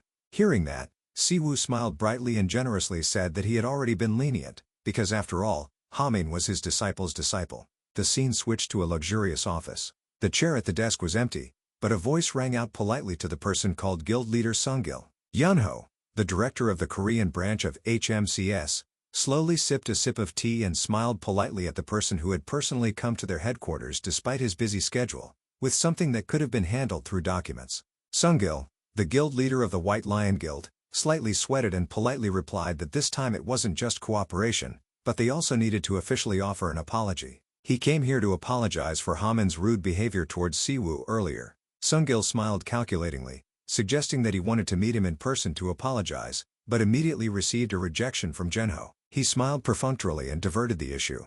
After all, there was no physical conflict, so there was no need for the White Lion Guild leader to apologize in person. Sungil still wanted to drag it out, but Genho didn't show any courtesy and exposed his true intention, which wasn't to apologize but to recruit him, causing Sungil to be startled and stiffen. Genho didn't intend to make things difficult, but Sewu right now was a priceless asset of HMCS, and he was currently extremely busy with the task of escorting awakened criminals at the prison. His intention was that Sungil couldn't meet him even if he wanted to. Sungil of course understood what Genho was saying, but he still asked why it was rare for a prison to request support from HMCS. Although that was true, it wasn't that it had never happened. Before this, these types of requests were mostly handled by the large guilds, but from now on there would probably be many changes. Now that it had come to this, Sungil had to stand up. Although he gave up on personally apologizing, he still requested to let Hamin apologize directly. After all, this was a matter between the two of them, so Yunho had no reason to refuse. Finally, he smiled perfunctorily and sent his guest off. Sungil smiled, but in his heart he didn't feel good. No matter how much HMCS tried to hide people, it didn't mean that he would easily give up such a talent. Then Sungil turned to call Secretary Seo next to him and ordered her to contact Hamin, telling him to prepare for a trip with the most polite face possible. Secretary Seo quickly picked up the tablet. After asking Sungil, she told Hamin that the location he was going to meet was in Incheon. At the same time, at the prison in Incheon, the fat jailer was fanning himself to cool off his sweaty head and wondering why the person from HMCS hadn't arrived yet. A guard standing at the door quickly replied that they would arrive soon. The jailer didn't care anymore and muttered, complaining about the news of prisoners making a mess in his hands. He uncomfortably put down the stack of documents and kept complaining that the criminals wouldn't be quiet. They always cause trouble right during the inspection season. On the documents was information about a silver-haired prisoner named Sherry Folk. When he was arrested he obediently went to jail, so he thought there would be no problem. Who would have expected him to suddenly riot like he had lost his mind? Even with the mana-suppressing shackles, he still seriously injured 5 people. The guard also said in a low voice that in the underworld, Folk was a notoriously dangerous criminal. Even the investigative agencies had to struggle a lot to arrest him. Hearing this made the jailer's desire to send him away as soon as possible increase even more. At this time, the prison block was silent. Inside a cell, a voice suddenly rang out, calling Folk's name, the one who was handcuffed. The voice came from a rat crawling on the ground, sending a message from Bestia to him. On the other side, they began to talk about the upcoming meeting with Folk. A hooded figure announced that the organization had taken action. If Folk wanted to get out of prison, he had to do a mission. As soon as Folk heard that, he stomped the rat under his foot right after the order to cause a riot in the prison rang out. Meanwhile, Sewu had finally arrived. He calmly stepped into the prison for awakened people in Incheon. A long while later, Hamin also chased after him to the prison, but unfortunately, Sewu had already taken the prisoners away. He was extremely annoyed that Sungil had dragged him away like that. While still complaining, Hamin turned his head and saw the bus just leaving from here. He immediately asked the guard if it was that bus and hurriedly got into his car to chase after it. If it kept up like this, he might have to drive straight to Gangwon province because he missed it. While chasing, Hamin roared resentfully at Sungil, determined to get overtime pay and allowances this time. The prison bus quietly drove smoothly on the road. Sewu, without any tension, sat drinking water and looking out the window. Suddenly Folk spoke and pretended to find fault. complaining that he was hurting his feelings by drinking water alone. Sewu didn't react, only answering with a perfunctory voice. That attitude immediately annoyed Folk. He asked if he was the new prison guard at the jail he was being transferred to, but received Sewu's cold denial. Folk continued to speculate that he was someone sent by a large guild. He had never seen his face before, but from the way he followed him even after knowing who he was, he guessed that he was very confident in his abilities, even though Folk's attitude was still very contemptuous. However, Sewu's foul mouth never spared anyone. He made an innocent face and turned to ask Folk who he was. Hearing that, he laughed in anger at Sewu's crazy act. He got on the bus without even knowing who he needed to transfer. He should at least know the reason why a prisoner was being transferred. Sewu again provoked him, saying that it was because Folk talked too much that he was being transferred. This word made him even angrier and spew out swear words. Then he jerked at the shackles on his hand and said the number 5. That was also the number of awakened criminals that Folk had turned into a pile of mush while wearing these damn shackles. He thought that saying this would make Sewu understand his situation. The more Folk spoke, the more he revealed his true purpose, mentioning the reason why an A+ rank awakened criminal like him was being transferred by a normal means of transportation, and also with a cocky rookie like him. But Sewu's face didn't change. He was still calmly drinking his water. Just at this moment, a terrible explosion rang out in the middle of the prison bus. After the dust cleared, the overturned car was revealed on the lawn. Red Ghost and a boy who didn't know when he appeared looked towards the car and wondered if Folk was dead yet. He heard the sound and kicked the door open, angrily scolding him for trying to kill him. Red Ghost, hearing that, waved his cane in his hand, teasing that he now looked like a chained dog. These words made Folk angry and want to pull out his dentures. The two were like children arguing back and forth. After a while, he asked if he had dealt with the escort. He walked out and said that he had kicked Sewu straight in the temple as soon as the car exploded. So he was probably lying somewhere drinking brain juice coffee now. At this time, an image of a hand losing consciousness next to a cup of coffee also appeared. Folk didn't care anymore and held out his handcuffs for the boy to unlock. He was even impatiently urging him. While the handcuffs with mana technology were very sophisticated, if he wasn't careful, his wrist might fly off. But in just a moment, the boy was able to remove it. Folk, having just gained freedom, rubbed his shoulders and complained that even though he had only been locked up for a few months, just at this moment, a voice rang out, telling them to stop. The three of them turned around at the same time and saw Hamin appearing behind them from who knew when. He walked alone and asked his questions, asking why they chose this dark path, so they wanted to cause a big incident. Amin looked at the overturned car and self-importantly said that Sungil didn't have an eye for people. Because Sewu was finally being beaten to a pulp, there was nothing special about him. Then he clenched his fist and seriously asked who they were and which organization they belonged to, saying it right here or be arrested and beaten before they were willing to confess. The boy, looking at Hamin, had also recognized his identity and wondered when he had been following them. Meanwhile, Red Ghost and Folk, not seeing any more hunters, were also excited to exercise a bit. Amin immediately adopted a defensive posture, emphasizing again and asking who they were. Folk slowly approached, sneering that he didn't need to know, because he would die anyway. As soon as he finished speaking, he turned into a bear-wolf. This was the skill of transforming the body into a werewolf and could be maintained until the mana ran out. Amin, seeing Folk's form, was extremely surprised. However, at this time he was still confident that if he defeated him, he would return to human form. Thinking that, Hamin roared and cursed Folk as arrogant trash. A red magic circle also appeared all over his body. Amin used the A-rank offense Asura Raging Diamond skill. By rotating the mana inside, the body would be wrapped in a layer of invisible armor and strengthened close combat techniques. Immediately afterwards, the two powerfully charged at each other. Then Hamin continuously punched Folk with the A-rank speed boosting skill, which made him feel a little annoyed when facing him alone. Meanwhile, Hamin furiously punched down. Although he also felt the impact force and accumulated damage, Folk still didn't fall.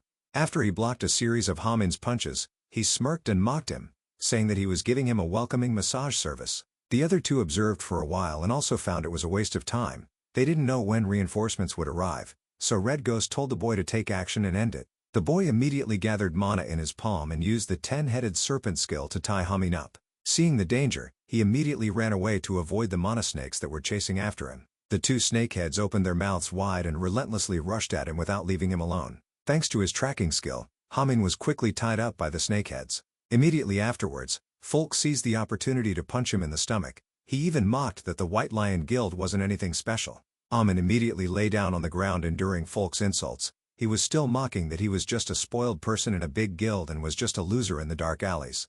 Amin was still unwilling to accept Folk's superiority while they were 3 against 1. Folk didn't care about fairness. He kicked Amin and said he was just stupid. Just sit there and wait for reinforcements. Red Ghost, hearing that, spoke up, reminding him to quickly finish Amin off. Folk looked down at Amin from above and arrogantly asked if he had any last words, while he didn't even bother to listen, and his wolf hand showed a mana hand wrapped around it. Amin gritted his teeth, unwilling to die in this place. Suddenly a bright golden light flashed. The rocks below unexpectedly exploded, jaggedly separating the criminals from Amin. The boy seemed to have been hit and coughed up a mouthful of blood. A person walked out of the light, black mana swirling around him. He coldly mocked Amin for giving up before the enemy, even mocking Xiaolong for teaching him that. Amin looked up, sweating coldly when he saw that he was still alive. Sewu reached out and adjusted the camera on his belt. He had to take a while to figure out how to use that thing, and also distinguish which button was for live broadcasting and which button was for recording. Pri, hearing that, mocked him for being old, so he should take out a magnifying glass to see. Folk, seeing Sewu, also frowned uncomfortably. He clearly crushed his skull before leaving. Red Ghost next to him also confirmed that he was dead because even he couldn't feel the flow of mana. His face became serious when he realized that this wasn't a normal skill. Amin, after being eaten, turned pale and warned Sewu not to be their opponent and advised him to wait for reinforcements. However, Sewu didn't bother to listen. He calmly listed each of their crimes, such as attacking escort officers, releasing the seal for awakened criminals, destroying prisoner transport vehicles, plotting to murder a useless hunter, and finally daring to disturb his sacred coffee drinking time. Under the authority of an HMCS hunter, the 3 of them were considered criminals caught red-handed. The bright purple mana quickly swirled out. The magic circle under his feet also appeared dangerous. Sewu smirked and gave an ultimatum. All of them would be dealt with right here. He spoke to Haman, also known as Xiaolong's disciple, telling him to look carefully, that Asura wasn't just a simple skill. After speaking, he also prepared to make a move. Bulk on the side, couldn't help but curse him as a madman and was talking nonsense. Then he rushed to attack him immediately. But when he just rushed close, he was kicked away by Sewu. While hitting, he seemed to be lecturing that it was a penetrating skill, and the skill he just used was accurately the skill, Asura, Black Tortoise Black Armor. Amin, seeing that, was extremely surprised because he knew that was his master Xiaolong's ultimate technique. Bulk hadn't landed yet and was preparing to receive Siwu's next move, because he thought that if he wanted to tenderize the meat, he had to drain all the blood first. Bulk would of course receive another move. He felt like he was being struck by lightning. And this was the skill, Heavenly Thunder / Demon, Kuruga. But from Red Ghost's point of view, it seemed that Folk had dodged Heavenly Thunder / which made him unable to believe it. Sewu was also a little surprised when Folk attacked continuously using a cursed tool. He also felt that his past few years hadn't been wasted, and he also acknowledged that Pri also found this very surprising because he hadn't seen a skill like that before. He also secretly wondered if he could eat it or not. Sewu patiently explained to him that this was like a one-time scroll. If he transmitted magic power into the inscribed magic of the creator, he could activate it, but doing this was very expensive. After listening, Pri immediately criticized him for not being interested anymore. Amin on this side, who hadn't escaped his surprise, shouted, asking Sewu who he was. Why did he know his master's ultimate technique? Suddenly, a force erupted from somewhere, causing Amin to collapse on the spot. This force came from Red Ghost. He was chanting something. He also warned Sewu not to do anything, otherwise Amin would be crushed under his gravity field. He felt it was very funny because while his teammates were being beaten, Red Ghost was secretly plotting, and now he even intended to threaten him. Red Ghost was a bit wary and said that this was just an agreement. If he let them leave, he would also be safe. He thought that Sewu had accidentally been drawn into this, if he was willing to leave quietly. Having said that, Sewu interrupted him, because if he didn't have his own purpose, he wouldn't have accepted this paltry mission. He also felt that it wouldn't matter if Amin was beaten a little. He was extremely angry when he heard this. Now Red Ghost realized that Sewu and Amin weren't on the same side. Sewu also kindly let him know that the ones on the same side as them were actually them with the prison. He knew that they were assassins specializing in hunting hunters and also worked for a large organization. Furthermore, they also carried many high-level cursed tools, had skills to restrain awakening abilities and could even contact the prison. What he wanted to know was who they were working for. Red Ghost didn't expect him to know so much. The problem was that he dared to come alone even knowing so much. He really wanted to know who Sewu was and what he wanted when he came here. Sewu, hearing him say it so annoyingly, clearly said he wanted to know who they were working for but still asked him again. Seeing that Sewu didn't seem easy to negotiate with, Red Ghost threatened that if he took another step. Sewu, hearing that, gently reached out towards him. Red Ghost immediately felt that the gravity had changed. He couldn't believe that Sewu had overloaded the gravity with a similar lightning-based skill, because that was impossible with the magic density of a normal human. Seeing that, was extremely interested. At the same time, Sewu had recovered 40%, which made him feel that the proper warm-up had a great effect. Sewu spoke, advising Red Ghost not to waste time anymore because with his age, wasn't every second valuable? Red Ghost was still stubbornly resisting because he thought that even if they belonged to any organization, he wouldn't easily tell him, because if anyone belonged to an organization, they would sign a vow of silence. This vow was bound by that person's own mana, and anyone who revealed the secrets of the organization would be executed immediately. At this time, Hamin was also slowly standing up behind Sewu. Yanggu was also slowly shaking as he sat up. Red Ghost even scolded him for being a blockhead. Sewu, hearing from beginning to end, concluded that it was because Red Ghost was afraid of death. As he created a new magic circle, he said not to worry, he would get used to it after dying a few more times. Red Ghost, seeing that, urged Folk to do something quickly. Folk, who was constantly bleeding, didn't dare to delay any longer. He charged toward him, vowing to tear Sewu to pieces even if he lost his life. But how could he let that happen? Sewu didn't say much and punched Jianggu in the chin. Amin, while wiping his blood, exclaimed that the score was finally balanced.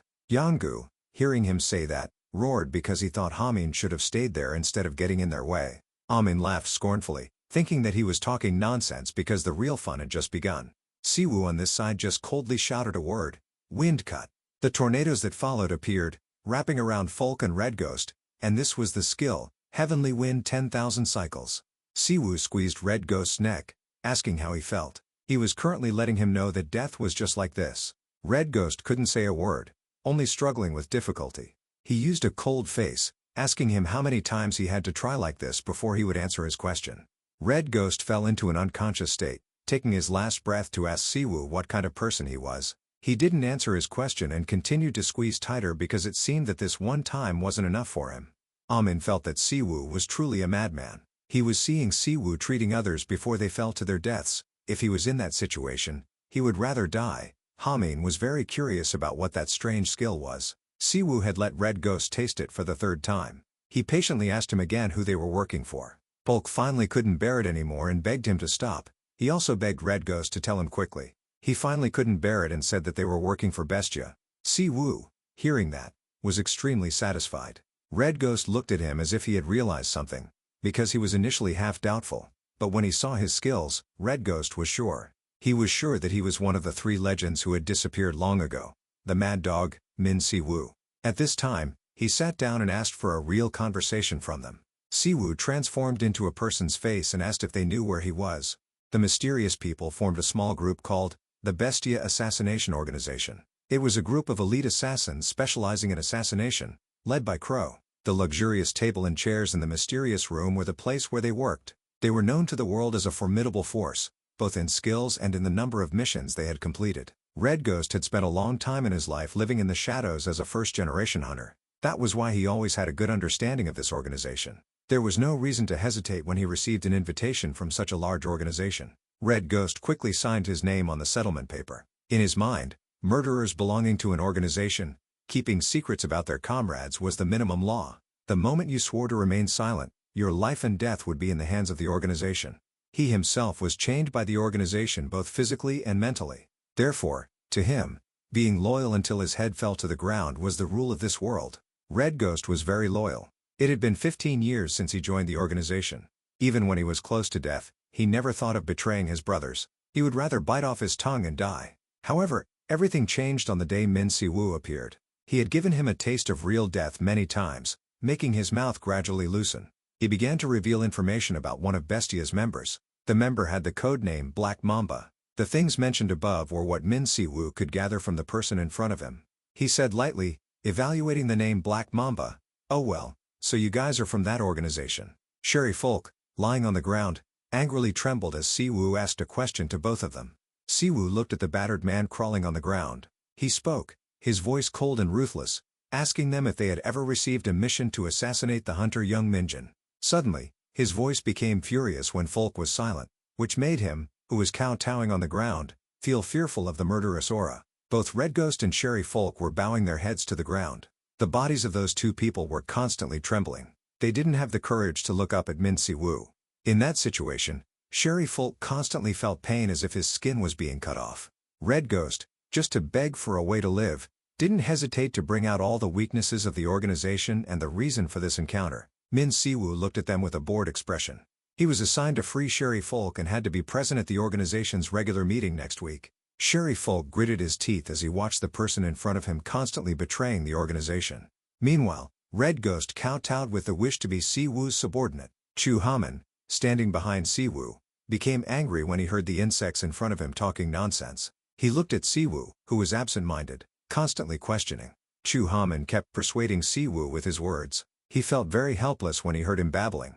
He became thoughtful as he thought about the things he needed. Siwoo looked at the two people in front of him with suspicion, fearing that they would reveal his information. Finally, he made a shocking decision, which was to accept all the people in front of him as disciples. This was a big shock to Chu Haman. Red Ghost was very grateful for Siwoo's choice. He constantly offered the benefits that he could get. However, to avoid betrayal, Siwoo still asked them to swear an oath. This made the two people kneeling on the ground pale. They were afraid that they would lose their lives if they disobeyed the oath. Without giving them much time to think, Siwoo created a magic circle right in front of them. Red Ghost and Sherry Folk knelt on the ground, their mouths constantly swearing. Chu Haman could only remain silent as he watched the scene happening in front of him. A contract had been signed. From now on, the lives of Red Ghost and Sherry Folk depended on their loyalty. They could only kowtow and receive orders.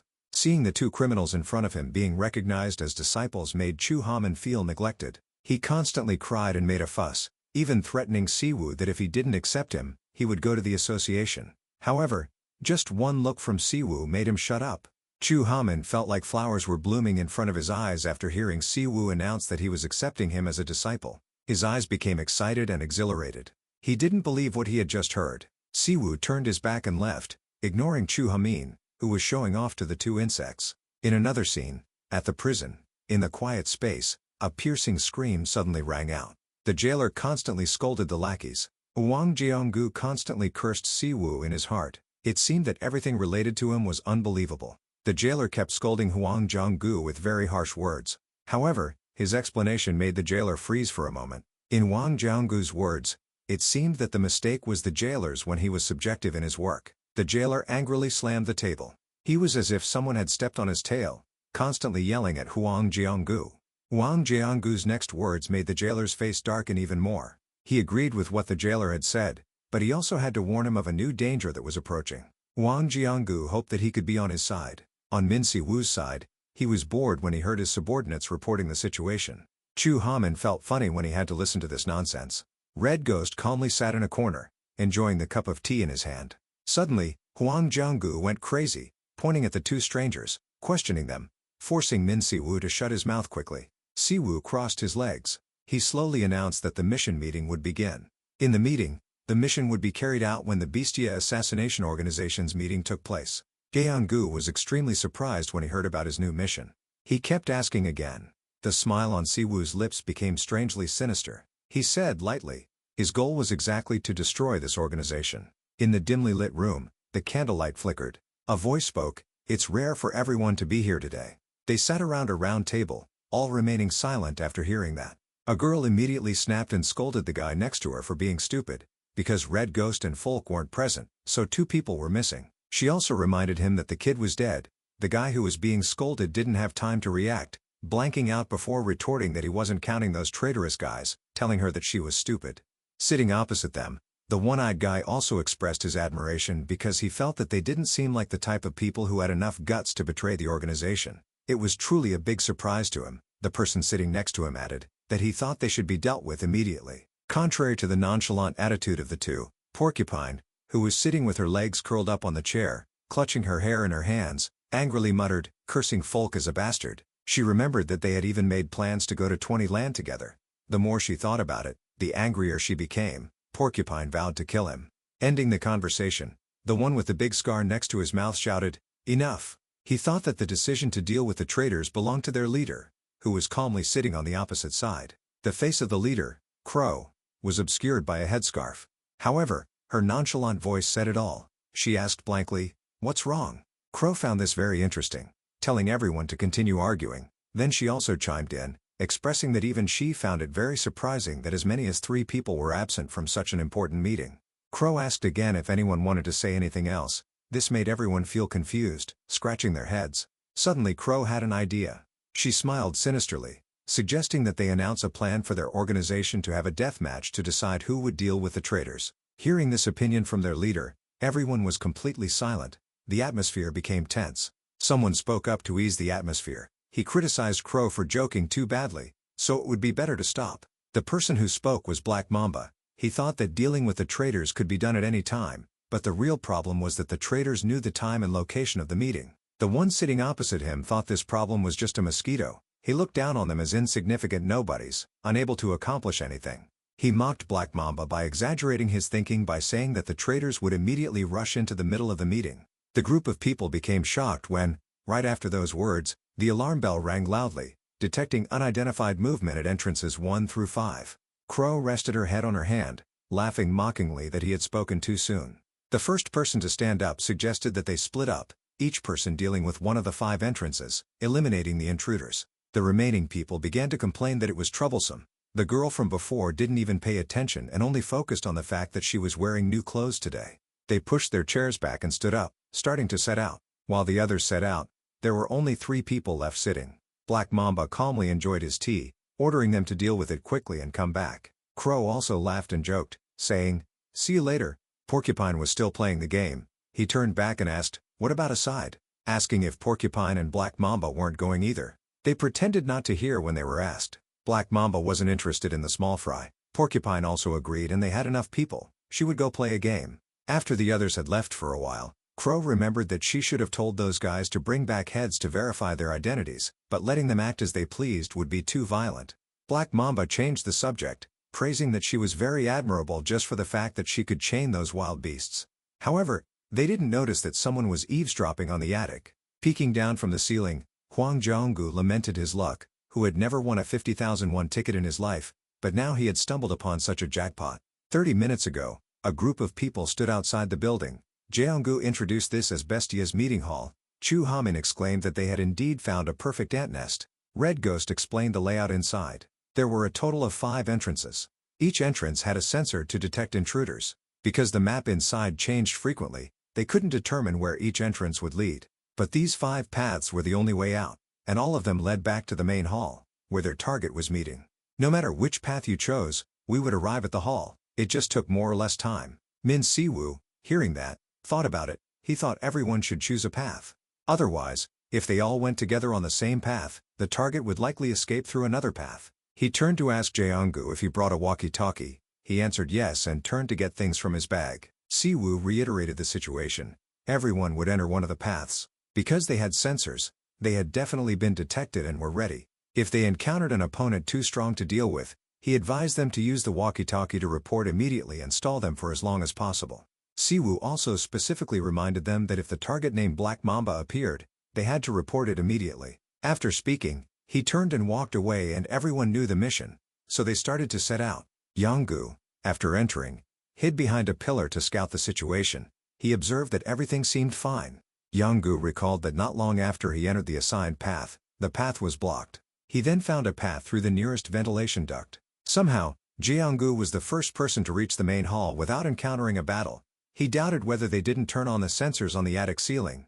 Jeonggu assessed that everyone here was at least a rank or above. Security seemed lax, but compared to the way the paths were arranged, leading straight into the center like this, the guys from the Bestia Guild didn't even need to defend. They just needed to wait for the intruders to enter and eliminate them on the spot. He reached out to take the walkie-talkie, but hesitated when he observed that there seemed to be a few guards inspecting the entrances, meaning that 5 battles were taking place at the same time. Therefore, even if he called for reinforcements now, his teammates wouldn't be able to regroup immediately. Taking out 2 marbles from the pouch hanging on his thigh, Jeonggu muttered to himself that perhaps he should reduce the number of enemies himself first. A steel marble rolled across the ground. Porcupine curiously approached to see. She realized that it was a marble, thinking it had fallen out of her pocket, so she wondered why it was in her pocket. Knowing that it was something to gamble with, Crow immediately asked if she was still playing slot machines. Porcupine apologized sweetly to Crow, but she had won the lottery yesterday, so it seemed difficult to quit. When she was about to touch the marble, it suddenly exploded. Porcupine was defeated immediately.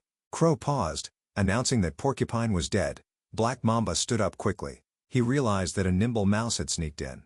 A mine appeared. It was thrown straight at Mamba, but he blocked it, even praising that this ambush was quite good. But he tossed the mine straight onto the ceiling, declaring loudly that he didn't like hide-and-seek. After the place where Jeongu was exploded, he kicked the shield and rushed down. He kicked Mamba to greet him. He immediately recognized him. Seeing that he had only defeated one, he gritted his teeth and cursed, "Damn it." Looking at the two remaining people, Jeongu thought that even though he used specialized anti-terrorism magic grenades, they were still intact, especially the one who looked like the leader. He didn't seem to be using any special skills. Black Mamba again said, guessing that he didn't come alone, but it didn't seem to bother him. He even asked if the traitors had run to HMCS and revealed everything. Jeongu growled, confirming, also challenging that if that was the case, what could he do to him?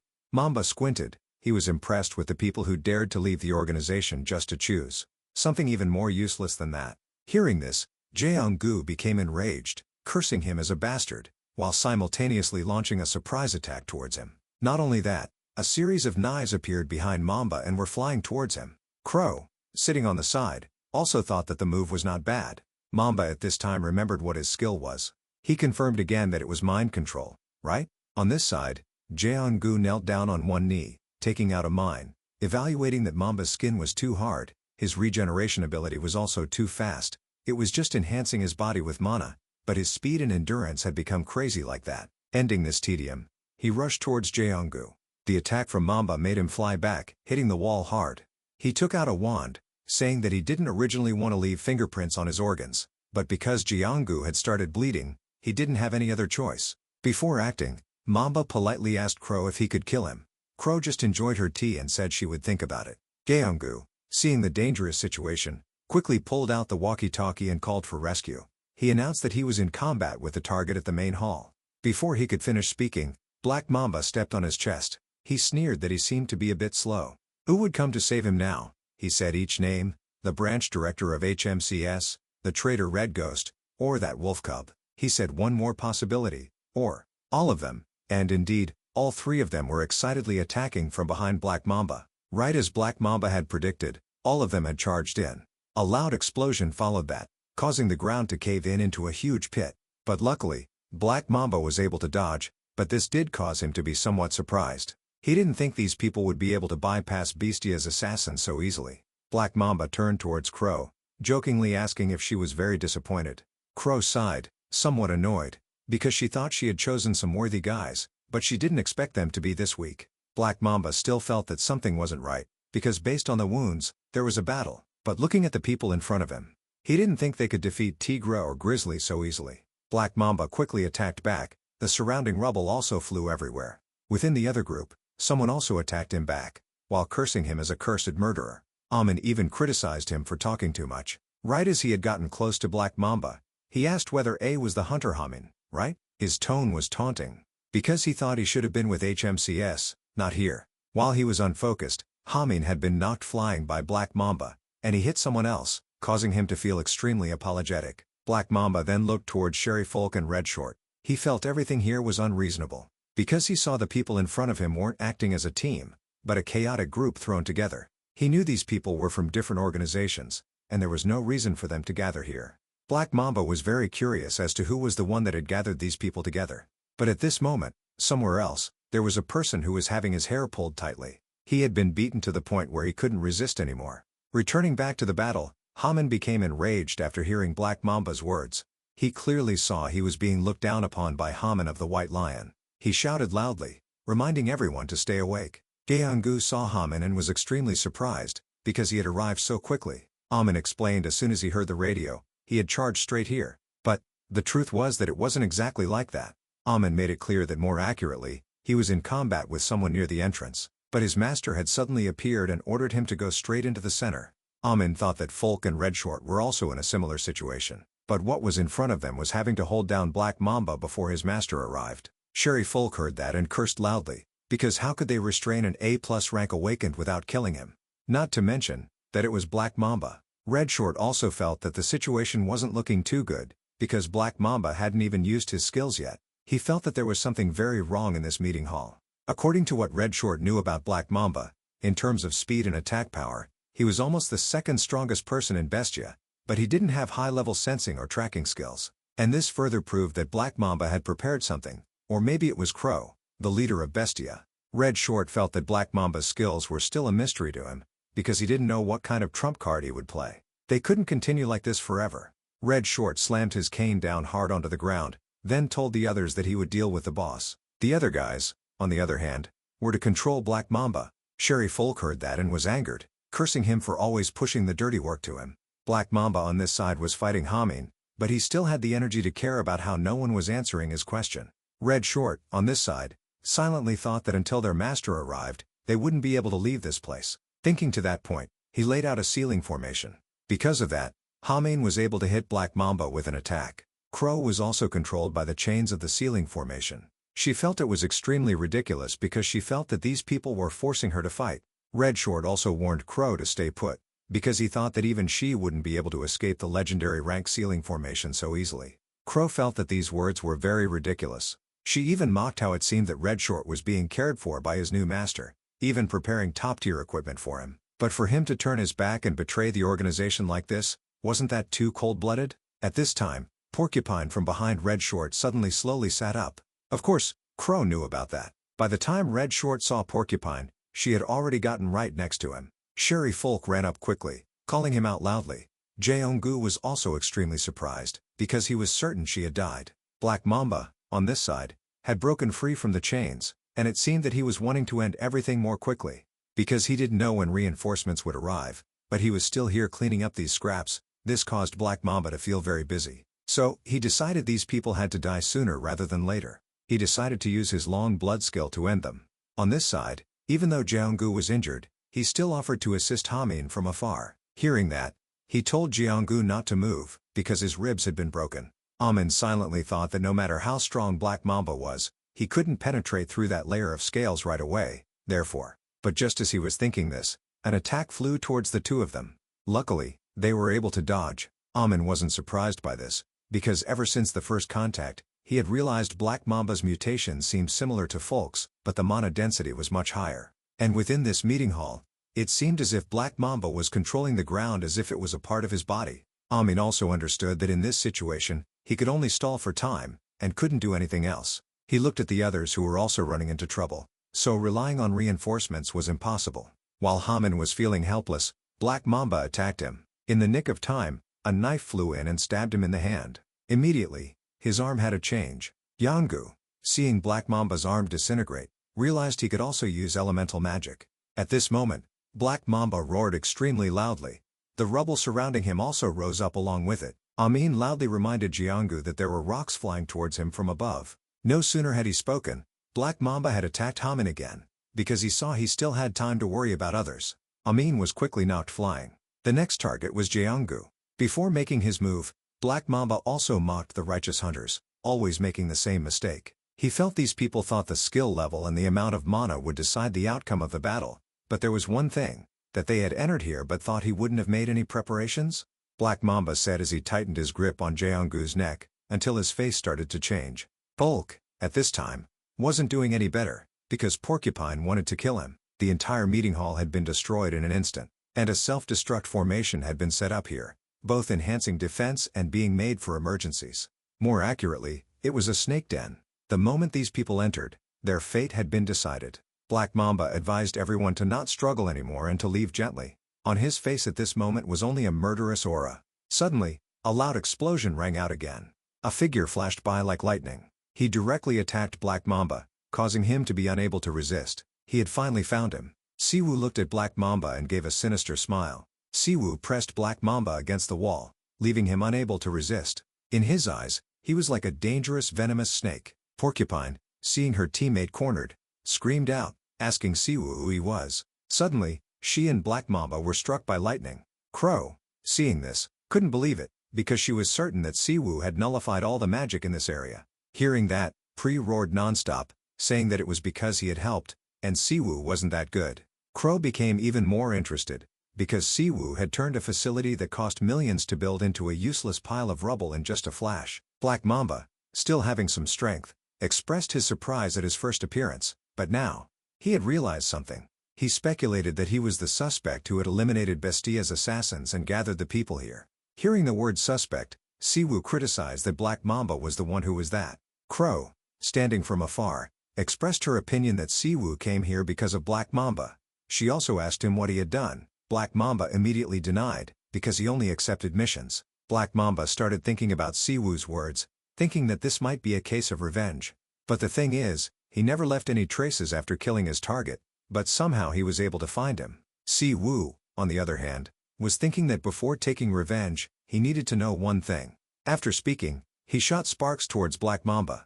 Crow was about to say something, but her words were blocked by Red Ghost's cane. He and Sherry Folk were holding Crow tightly so she couldn't say anything more, because Sewu wanted to hear something. Being held tightly by the two, her attitude became more relaxed. She said she didn't intend to make Red Ghost tense and asked him why he was so loyal to him. She really wanted to know who he was.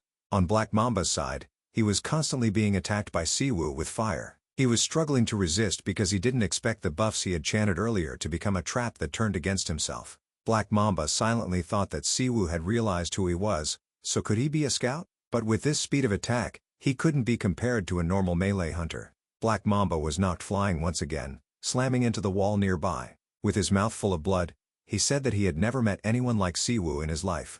He always prided himself on knowing all the high-level hunters, but who he was a mystery to him. Black Mamba angrily asked him what he wanted from him. Black Mamba was about to counterattack, but with just one foot, Sewu kicked him back down. He said coldly, "Perhaps you've misunderstood something." He said he was the one who could ask questions, and did he really not recognize him? He was being very careful with him at this moment. Because Sewu could kill Black Mamba right there, he advised him to just stand still until he allowed him to move. Seeing that he was about to kill him, Black Mamba desperately begged him not to kill him. Sewu squeezed Black Mamba's mouth shut, slowly asking him who was higher than VIP. Who was the one that had hired him to kill young Minjin? More specifically, the archaeologist young Minjin. Black Mamba, hearing that, smirked, because he finally knew he was someone related to young Minjin. Sewu didn't have much patience left. He told Black Mamba to answer his question quickly. Suddenly, he grabbed his hand, saying he would let him know. But even if he said it, when he reached this point, Black Mamba suddenly opened his mouth. On his tongue, it seemed there was some kind of formation, but it seemed that Sewu didn't pay attention to this. Black Mamba was very willing to let him know, but he thought he wouldn't be able to hear it, because his ears would be melted off soon. Just as he finished speaking, Black Mamba spat poison from his mouth at him. Black Mamba wore a mocking smile, saying that as an assassin, he couldn't reveal client information. Sewu, being sprayed with poison on his face, was extremely angry because he thought Black Mamba had spat on him. If he wasn't going to talk seriously, he would make him talk. Black Mamba, seeing that he wasn't affected at all, realized in horror that he was a healer. He was planning on calling Crow for help, but it seemed her situation wasn't good either, because she was also being surrounded by the others. Black Mamba obediently said he would say everything. The client was Pandemo. As Sewu unconsciously repeated the name, Pandemonium, Crow smiled, as if realizing something. She knocked away the people surrounding her. Crow now also knew who he was. She said that he was the first-generation hunter who disappeared 10 years ago, the mad dog, Sewu. He wasn't surprised that his identity had been revealed. He asked in return, did Crow also belong to Pandemonium? She, of course, didn't, because her group was all assassins, and they didn't accept personal requests. Assassins were just tools. Crow knew who Sewu was because she recognized his power and how he knew about Pandemonium. Someone had once told her about a first-generation hunter who used a strange recovery skill. Sewu didn't believe Crow didn't know anything. If she didn't say, he would find out himself. Crow said she wasn't lying. She said because he had found her, his question had already been answered. But what was strange here was that they had forgotten about Sewu's existence. But that didn't have anything to do with Crow. After speaking, she turned her back and called Porcupine to wake up. Then, a shocking explosion rang out. Crow and Porcupine left along with it. She even thought he would chase the two of them. But Sewu said he wouldn't do that, because he knew what to do next. Crow, hearing that, smiled. She also said they would meet again soon. Amin didn't understand why Sewu let those two leave. Sewu slowly said that if they chased after them, they would activate the destruction magic that had already been chanted on the floor. He clearly understood that the people here no longer had enough strength to avoid this. He said they now had what they wanted and told Jianggu to clean up the scene. At this time, he remembered Pandemonium, Minjin. Sewu really wanted to know what he had discovered. Sewu sat thoughtfully in front of the computer screen, repeating the name Pandemonium. He clicked the computer mouse, beginning to string together all the events that had occurred since 20 years ago, when the first gate appeared, starting everything. In that world, mana was considered the source of all things, the origin of power. In addition, there was another force called the demon race, a race from another dimension that carried superior power. After the first gate opened, they took advantage of the chaos and infiltrated Earth, considering themselves high-level overseers who could control others. This was truly a nightmare for humanity, as they could arbitrarily bully and treat humans as inferior species. They built a demon king's castle, monopolizing all the gates on Earth, considering this their own world. In that dark situation, a group of people who couldn't endure it anymore submitted to the demon king. They were known as Pandemonium. Fortunately, the first generation of hunters who comprehended the power of mana stood up and fought against the tyranny of the demon race. War immediately broke out between humans and the demon race.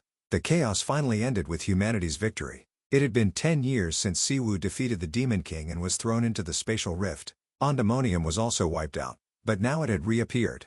He suddenly asked Pri if the Pandemonium group also existed in the other world he had been to, but with a different appearance. Pri nonchalantly said that was correct. Among the many races he had met, there were the most demons. The demon race was a violent race. They not only wanted to invade humanity, but also force other subordinate races to work hard for them as slaves, even dragons. Sewu felt extremely confused as to why they acted so brutally everywhere, but Pri wasn't sure about that.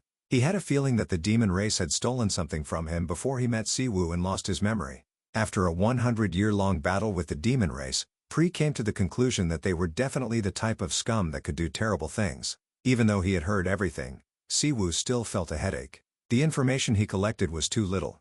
10 years ago, he only focused on eliminating them without really understanding them, so when he needed to, he didn't understand what was going on much. All he knew now was that their mana patterns were different from humans. They were also much better at disguises than they were 10 years ago. Pri felt that just killing them all would be enough, but he didn't think things could be that simple. Just at this moment, the door of the room burst open. Shijan walked in, curiously asking if Sewu was causing trouble again, and why he suddenly wanted to rent an office. He said that it was just because he wanted to follow Minjin's trail. Shijin was extremely angry at his indifference, saying that it was a small matter, but he had wiped out an entire assassin organization. He probed Sewu, asking if the office was to gather those involved, and who he had dragged into this that he had to hide. Shijin began to complain that Sewu always had secrets, worrying that Disu might find out. Sewu also felt quite worried about the talkative Jeongu. He sighed, advising Shijin not to worry too much because Jeongu had erased all traces related to him. He also intended to pay Disu a visit. Hearing this made Shijin feel even more uneasy. Sewu reassured him that he could block any unnecessary moves. In reality, Sewu's mana still hadn't recovered. He said that Sewu better not be rash. He didn't want to see Sewu in danger again. Sewu had to act normal and tease Shijin, saying he knew what to do. Shijin hoped he would keep his promise and requested that he train the rookies as a replacement for renting him the office. He also mentioned Hunter Shinjiso, who had a complex and difficult-to-control awakening skill and needed to be re-evaluated. Sewu perfunctorily agreed, then changed the subject, saying he was hungry. Pri also growled, saying that he was extremely hungry. Sewu held his stomach, thinking that Pri was the reason why he was always so hungry. After leaving the office, he received a flurry of calls from Jeongu, asking if he wanted to remove his name from this case. Hearing that question made him even angrier, because it was Jeongu who should feel guilty for snitching to Shijin. Jeongu, on the other hand, felt he was right. Sewu didn't realize the seriousness of the problem. This was causing the media and the agencies to be in an uproar. An assassin organization targeting hunters was something that had never happened before. HMCS had defeated them with just one person. Everyone was uncomfortable with his indifferent attitude, hoping he would cooperate. Jeongu blamed Sewu for causing the director to make things difficult for him. He didn't know how to explain that he was able to eliminate all the assassins. Sewu thought that just unifying his statements with the White Lion Guild would be fine, but Jeongu was having some difficulty with this. He said Sewu should personally handle it, considering the recent prison break. Sewu flatly refused with the simple reason that he was hungry, then hung up directly. He returned to the sofa and leaned back because he was too tired of these people. He really didn't want to do anything. He turned and asked Shijin, who was cooking, about the current situation of the demon race, and whether there was anything different compared to 10 years ago. Shijin thought there weren't too many similarities. The demon race had signed a peace treaty. After the treaty was signed, they established a research institute in the Arctic on the topic of mana overflowing into Earth. Besides that, there weren't any other suspicious actions. Many countries even cooperated with them. The demon race no longer appeared as much as before. Until now, Children even thought that the demon race were just legends. Sewu frowned. Pri also said that the demon race couldn't love peace. That was ridiculous. Although he didn't believe that either, he had to accept that demons also had different ideologies. He couldn't equate them all as evil. He thought about Crow's strange mana patterns. It was possible that she was a half-breed between a demon and a human. This possibility was entirely possible. He held the group photo of his friends in his hand, falling into thought. All of this happened just to avenge Minjin. But when he actually investigated carefully and followed the trail, he knew that things weren't as simple as they seemed on the surface. This battle would last much longer than he thought. At this moment, Sewu was spending time training his disciples, saying that everyone should focus on operating the mana in their bodies and sensing the dantian. Amin was absent-minded, not understanding what he meant by dantian. He thought that awakening skills only happened when adrenaline exploded in his body, and this kind of meditation had no effect at all. Sewu annoyedly knocked on Folk's head, saying they couldn't show any respect for his training. He sighed, explaining that controlling mana was just as important as firing a gun. Folk, on the other hand, thought that just overwhelming others with a strong attack was enough. Sewu said that Folk was still very inexperienced if he thought it was enough to awaken his first skill in an artificial gate. The difference in power also depended on many factors. If they didn't know how to properly operate mana, they wouldn't sense the dantian when they accidentally awakened a skill. But if they could sense it, a space would open in the body, which was where mana converged and circulated. That source of power was called the dantian. They manifested externally in the form of skills. If you control them effectively, the power of the skill would be greater. He demonstrated to Hamin how expanding the dantian helped to store more mana, and it could also help to open different dantians. Especially since humans had only had mana for about 20 years, they needed to understand its nature more clearly. The best way to do that was through meditation and training to control mana. Sewu reiterated that they needed to concentrate fully. Pri, inside his body, looked at this scene with disgust, saying he was just a little kid pretending to know everything. Sewu nonchalantly said that this was of course the case. Especially for Hamin and Folk, he wouldn't hold back, so they needed to try their best. Gyeong-gu, with a haggard expression, walked in from outside the door, criticizing Sewu for making him search everywhere.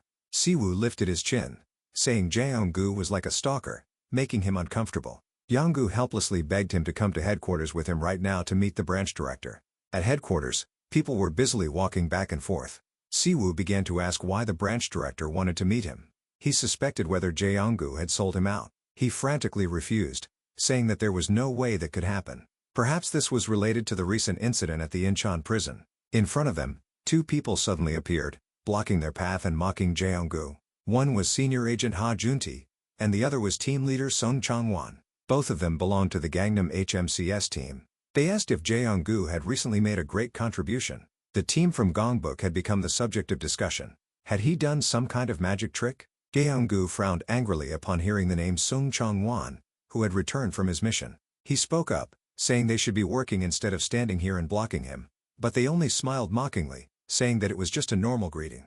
He pointed towards Sewu, who was standing nearby, asking if he was the new recruit who had caused a commotion at the Incheon prison.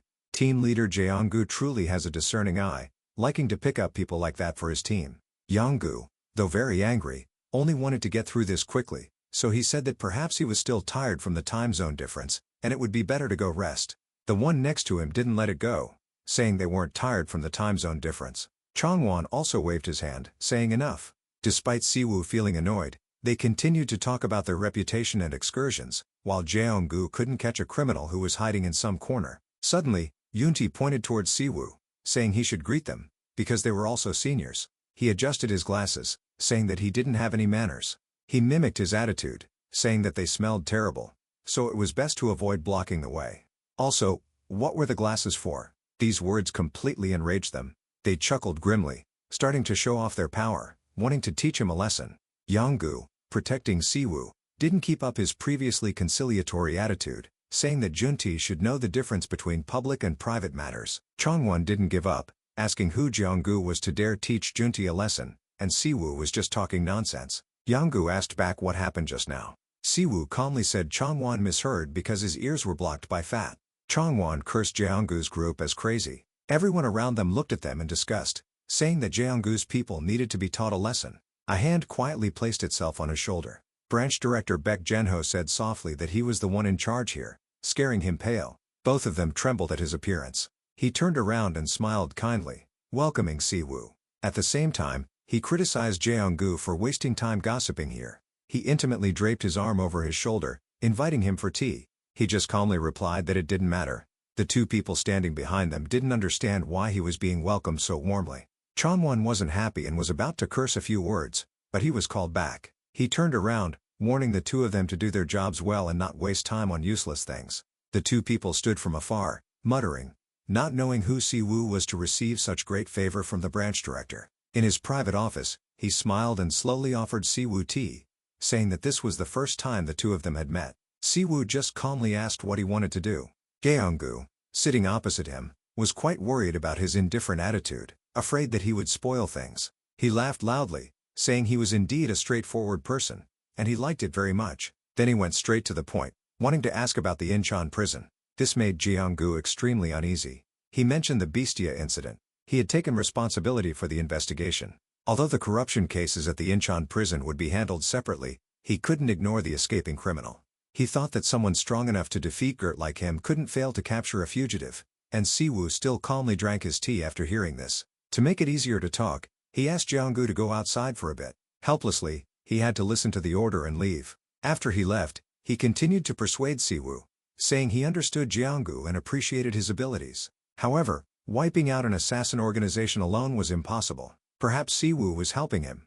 He began to talk about the benefits. If he captured him and he confessed, he would get a reduced sentence and it would be considered a great achievement. They couldn't ignore a wanted awakened criminal on the Hunter Investigation Bureau's list, especially when a mysterious rookie like Siwoo was involved. He said he had consulted an old acquaintance who was very familiar with him, and was even very eager to meet him. He was also quite curious as to who that could be. A person walked out from behind the door. The legend of the first-generation hunters, one of the 3 pillars of power in Korea, the hunter Kango, the guild leader of the Fighting Warrior Guild. Kango poured tea, expressing his surprise that it had been so long. He said from when he heard the news from Yeonho, he had thought that he had definitely died. Siwoo politely complimented that he was still young and that he himself had gotten old. Pri curiously asked him who the person in front of him was. Siwoo told him that this person was Sword Demon, one of the hunters and one of the 3 masters of the first generation, named Kango. Siwoo also said that he and Kango were comrades who had gone through life and death together. Kango, hearing him say he wasn't old, laughed incessantly. He said that he was the one who was defying time because he saw him disappear for so many years, but when he came back, he didn't have a single scar on his face. Unable to contain his curiosity, Kango asked where Siwoo had been hiding all this time, and that his disciples had been desperately searching for him. Siwoo didn't answer his question, only suggesting another bottle of alcohol. He expressed that he felt like there were many things to talk about at this time. Kango asked him what had happened after all. Was it true that he had spent 100 years in another dimension? Although nothing could surprise him now, he still couldn't imagine what Siwoo had experienced during that time. Siwoo calmly ate and confirmed that those things were correct, saying that the moment he killed the Demon King of the 4th realm, some kind of space magic had been activated. Siwoo thought it was his final skill or some kind of artifact. Just as he said this, Kango told him that the Demon King was still alive. Siwoo seemed panicked by this. He was extremely angry that the Demon King was still alive, but humans and demons had signed a peace treaty. Siwoo couldn't understand why people could place their trust in those demons. Seeing that he was losing his temper, Kango reassured him, saying that theoretically, the Demon King was still alive, but he only existed in a state no different from a corpse. He added that when he was still around, the war between humans and the demon race had lasted for hundreds of years but still had no end. But right when he defeated the Demon King and disappeared, the demon race immediately proposed signing a peace treaty. The demon race even said that the treaty was the will of a small group and not the entire demon race. But Kango understood that humans had no choice. Because since the first spatial gate appeared, humans had struggled to withstand the monster attacks. Not to mention communication, the countries were on the verge of destruction. Humans had tried to close those gates, but the lawless awakened roamed everywhere. Order collapsed, and then there was the war against the demon race, from which humanity was completely exhausted. Kango also said that amidst that situation, the demon race offered a peace treaty. They promised to help the countries recover, and even teach humans how to close the gates. In exchange, the Demon King's body had to be given to them, plus a fixed territory in the Arctic for them to temporarily reside in until they found a way to return to their dimension. But at that time, both gates and mana were foreign concepts. Everyone believed that for humanity to continue to exist, they had to return to the life before the gates appeared and learn to adapt to the new power. And finally, the proposal was accepted. The strongest hunters from each country met and signed the treaty. The representative for Korea was Choi Dae-soo. Since then, the demon race had always been in the designated territory. They only appeared when they helped humans, and there had never been any other problems. Of course, some first-generation hunters still didn't trust them and opposed the treaty. But when Sewu disappeared, the central symbol of the war against the demon race gradually disintegrated. In the modern era, concerns about the demon race had also faded over the years. Even Dukango no longer thought much about the demon race, but now that Sewu had returned, he felt that something was wrong. He immediately asked what he meant to say. Dukango said his meaning was about his name, Mad Dog Min Sewu, because it had completely disappeared from all records for the past 10 years. There had been rumors that Choi Dae-soo had intervened in erasing this name. Dukango also told him that erasing his name had been carried out so thoroughly that, among the later generations of hunters, almost no one knew his name or his achievements. Even he had forgotten his face before. But the two had once fought side by side as master-level comrades. Yet, after just 10 years, Sewu had been forgotten. Dukango felt that something was unusual here. Sewu didn't hesitate and directly asked if he thought Choi Dae-soo and the demon race had reached some kind of agreement. Dukango wasn't sure. After all, Choi Dae-soo had always wanted to surpass Sewu. So that was possible. Pri couldn't help but exclaim that those demon race were always doing shady things. Sewu, on the other hand, began to think about Choi Dae-soo colluding with the demon race. Was he doing this just to erase his existence? But if that was true, Sewu still didn't understand what the demon race gained from this. If it was to avenge his killing of the Demon King, Sewu felt that it wasn't worth it at all. The image of Choi Dae-soo lingered in his head. Dukango told him that now wasn't the time to make accusations, because since he disappeared, the demon race hadn't had any movements. They had even helped humans adapt to mana. Sewu, hearing this, became angry, because if the demon race didn't think of themselves as the supreme species, ruling over all dimensions, then the war wouldn't have broken out. Dukango outwardly agreed with him, but he thought that they were stuck in the gate just like humans. Sewu suddenly remembered Dukango's disciples. They were the ones who best understood this situation, and he asked him why he didn't go ask them. He also reminded Dukango that everyone had scattered, so this wouldn't be easy. He smiled after hearing, then said, "Wasn't Kang Yoa still in Korea?" Dukango recalled that 10 years ago, she was just a rookie, but now she had become the guild leader of Shinhwa, an S-rank hunter. He also clearly remembered that Yoa had once greatly respected Sewu, but now she ended up under Choi Dae-soo. Sewu only said that he thought she had her reasons, then changed the subject, saying that the alcohol wasn't good. Dukango laughed, saying he had escaped aging, but was now picky about alcohol. He also said that if he wanted good alcohol, it had to be very expensive. He suddenly thought they should have called Min Shiin as well. Sewu, hearing that, told him to forget it, because if Shijin knew he was here, he would go crazy, because Sewu knew Shijin was very protective of him. But the two didn't know their picture had been taken by someone. Immediately, the person who had just taken the picture called the chairman. This person was the one they were thinking of. Yoa praised, then told him to return. Then she opened the picture the person had sent. Yoa couldn't believe that it was Sewu. She didn't expect him to have returned. Yoa thought of the unexpected movements from the Empire Hunter Guild and the commotion at the Rookie Tower. At that time, she had had a hunch, but now, she was certain. Yoa started to cry non-stop. She clearly remembered that since joining under Choi Dae-soo, Shijin had never revealed any information to her. Because she wasn't sure, Yoa had told someone to follow Dukango, and things had gone as she suspected. Everyone around her said that Sewu would never return, but Yoa had never given up. She had searched everywhere but still couldn't find him. Now Yoa had seen him appear in Korea, completely safe. That was what her master should be like. After crying for a while, Yoa suddenly stood up, strangely lucid. She clearly understood that this wasn't the time to cry. She had to meet Choi Dae-soo immediately. He suddenly appeared from behind, calling Yoa. She politely called him sir. Choi Dae-soo, hearing that, told her to call him uncle when it was just the two of them, then asked where she was rushing to. Yoa suddenly trembled, saying that it was nothing. Choi Dae-soo walked up and placed his hand on her shoulder, coldly exposing her. He also said it had been a long time since he had seen that look in Yoa's eyes. Not even when her mother had passed away, Yoa was not so shaken like that. Choi Dae-soo, seeing her attitude, understood what that meant. The rumor was true. He had found out that Mad Dog Sewu had returned. Choi Dae-soo coldly laughed and said, "So this is why Yoa rushed off like a dog looking for its master." He touched her head, but it didn't show any gentleness and said, "You're still naive and stupid as always. Because even if I were to give up my bloodline, Yoa is still the only granddaughter of Choi Dae-soo. There's no way I would let her leave so easily." Yoa, upon hearing this, shook off his hand forcefully. making it clear that even if she came here willingly, he shouldn't misunderstand, because from the very beginning, Yoa's only goal had been to find Siwoo. Choi Disu wasn't at all angered, as he had already known that. He also knew that she had approached him as she believed that he was related to Siwoo's disappearance. Choi Disu had accepted Yoa, but still clearly knew that she was pretending to listen to his orders while secretly investigating the truth. It was simply because Choi Disu saw that someone with her abilities still had value that could be exploited. Yoa was extremely angered hearing these words. He even said to her that in this country, high-ranking hunters were seen as important talents. Did she really think that he would easily let go of someone useful? What's more, Yoa was also someone from the family. So did she really think that Choi Disu would easily hand her over to Siwoo?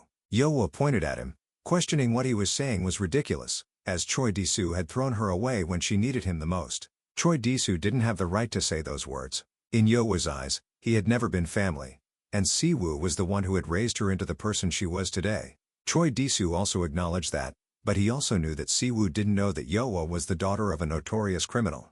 While she was in a daze, Choi Disu advised Yoa not to do anything foolish. He reminded her that she understood Siwoo best and knew how ruthless he was towards criminals, and what his reaction would be upon knowing Yoa's past. Choi Disu even said that no matter how noble Siwoo was, her roots would never change. Hearing these words, Yoa could only clench her fist, silently cursing him as a bastard. At this time, in a bustling place, two people came to find Siwoo. The girl asked if he was the hunter Min Sewu. She said she had heard that he would be participating in the joint training, and whether the people who came with him would also participate. Siwoo readily admitted it. He also said that his subordinates should learn a little. Siwoo told them to see the people who were with him as their seniors in real combat experience, and that wearing the mascot head was only to cover their faces. The girl could only respond that she was very much looking forward to it, not forgetting to introduce herself as the hunter Shin Jizo from the Empire Guild. Suddenly, she remembered the captain of the Empire Guild, Kim Byoguk. Hyung-guk, who was beside her, was non-stop expressing his amazement as this was the first time that he had met a hunter this old. Red Ghost was flustered as he heard them greeting him. He was even praised for being clever, so he would definitely learn fast. Red Ghost could only force a smile, saying that he would try his best. Jiso, who was beside him, looked at Folk with great sympathy, as he probably felt very hot. Suddenly, Siwoo turned around and said that for the two of them, this was considered public service. If they dragged their feet, he would kill them. Folk asked if he thought the oath with Mana was a joke, and said that if he neglected his work, he would lose his head. Siwoo said he of course knew, reminding the two people to do it properly. Hearing this, Folk had no choice but to compromise. When the spatial gate number F5, for the Empire Guild, appeared, it was when Siwoo called out to begin.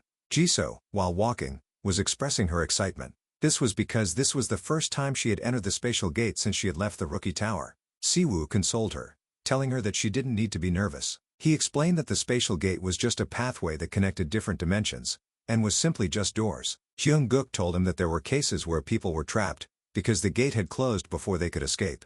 They called it being swallowed by the gate. Siwoo found this notion to be quite new, because it was just a door that had closed.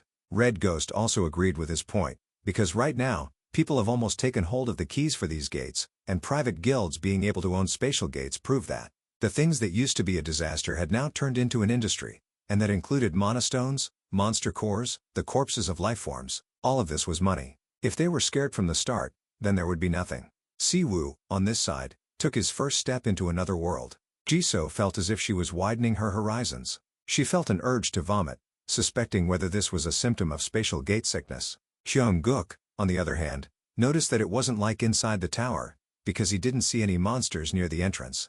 Siwoo looked at their dazed states, and it was as if they were on a picnic. He doubted if the young people nowadays were all like this. Siwoo even heard that right now, there were even hunter training academies, and he was curious to know what the youngsters would be learning there. Bulk bluntly said to Siwoo that he knew he was a first-generation hunter, but ever since the strategies when challenging the spatial gates were tamed in around Generation 1.5, hunters were just jobs that could be trained with the right curriculum. Those people who took up this job would enter the Rookie Tower, would complete the tests in order to grade their rankings, and would then be recruited by the hunter guilds based on those rankings. Those hunters would only go to real battle after joining the guild. Siwoo felt that this was just mass-producing a horde of weaklings, and these people would just get wiped out in a single monster wave. He then turned to Jiso and Hyung-guk, telling them to show him their skills a little, before going into real battle. The two of them would of course obey. Although the two of them did their best to put on a good show, Hyung-guk couldn't help but think that, although they were doing as the captain had said, He didn't understand who the name in front of him was, and why he was giving them orders. Hyung-guk turned to look at Jisoo, feeling somewhat uncomfortable that they had to train together with a rookie who had yet to activate their skill correctly, while Jisoo was still working hard to put on a show. While she was rejoicing that she had finished showing everything off, an accident suddenly happened. Jisoo sat on the ground, feeling dizzy and apologizing. Siwoo immediately told her to ignore those words, and gave something to her. Jisoo looked blankly as Siwoo handed her a whip. He explained that it was a magical implement that assisted with chanting. The more complex the structure of the formation was, the more effective it would be. Siwoo said that he had heard Minjin talk about Jisoo's skill properties, and he told her to use the whip as a catalyst and to try again. She, of course, agreed without hesitating. Jisoo began to focus and chant, and did the actions again. Hyung-guk, seeing this, didn't know what to say. Right at this time, everyone was alerted that a herd of goblins had appeared. Siwoo then told Hyung-guk to deal with it. He was somewhat flustered about this and asked him again. Siwoo confirmed that he was indeed telling him to deal with it, and also asked him whether he wanted him to do it for him. Siwoo reminded Hyung-guk to just avoid being killed, and he had no choice but to silently curse on the inside. Red Ghost, seeing Hyung-guk using a skill that was of the tracking type, lamented that it was a skill that was difficult to use, and at the best, it was only B+ grade. Even Pri was able to see that his skill was completely useless, and it was just like he was dancing around wildly. Red Ghost felt that if Hyung-guk were to keep on continuously using his skill like that, in the end, his mana would run out. It was true that goblins were monsters that were easy to deal with, but for a rookie to deal with an entire herd on his own was a reckless action. Hyung-guk had difficulty enduring this, and turned to shout and ask Jisoo if she was done, and she only replied that she was almost done. Right at this moment, he had run out of mana. Taking advantage of that chance, one of the goblins charged and attacked. Jisoo arrived just in time to use the taming skill. More accurately, it was taming skill 1, which was a grade, and could control monsters for 10 minutes, and the rest would have to rely on the user's amount of mana. In that very instant, Jisoo had controlled the goblin, and had saved Hyung-guk. She told it to retreat, and the goblin immediately acted as she had said. Jisoo was delighted that she had done it, and turned to ask Siwoo what he thought about her taming skill. Folk knew that she was using a controlling skill, which was an extremely rare kind of skill. Red Ghost also understood that even though she had a magic implement to assist her, the skill itself also had a pretty high level. Pri spoke out, praising that Jisoo had potential, then mentioned the agreement that it had with Siwoo. He also felt that the situation was very interesting, but he was just curious. Siwoo asked Jisoo what she intended to do with the controlled monster. Hearing this, she was terrified and called out for Hyung-guk to wake up quickly. Her solution at that moment was to shout loudly for someone to come and rescue them. After finishing the training, Jisoo approached Siwoo to thank him. She said that thanks to him, she understood how to use her skill. Folk felt like Jisoo had lost half her life and wondered if she could even walk home. Siwoo told Jisoo that if she couldn't handle it, she should ask Sejin to introduce her to another instructor. Hearing this, Jisoo smiled and said she was truly grateful. She admitted she had been too arrogant, thinking that just awakening a skill and becoming a hunter was special. She always thought that the higher the rank, the more outstanding the person. Byung-guk was still unconscious. Jisoo continued, realizing that skills were just tools, not her identity. No matter how sharp the sword she held, using it depended on herself, making mana adaptation and retraining even more important. After Jisoo's long speech, Siwoo said it was good she learned something. If Jisoo needed help, she should ask Folk or Red Ghost. He noticed uninvited guests. Red Ghost wondered if they were from another gang. Jisoo spoke up, saying she heard Chinhua Bang and several other gangs were negotiating about a newly discovered gate in the Middle Eastern desert, and the strangers might be related to that. Siwoo vaguely repeated Chinhua Bang after hearing her. Jisoo, seeing his distraction, called out to him. Over on Yowa's side, her eyes involuntarily turned towards Siwoo, even as her subordinates continuously reported that the newly discovered gate was different from the others because when they and the Empire Bang discovered it, they found the bodies of the first hunter team that entered. The person said the hunters didn't seem to be attacked by monsters because their bodies had no external injuries, but their internal organs were shattered.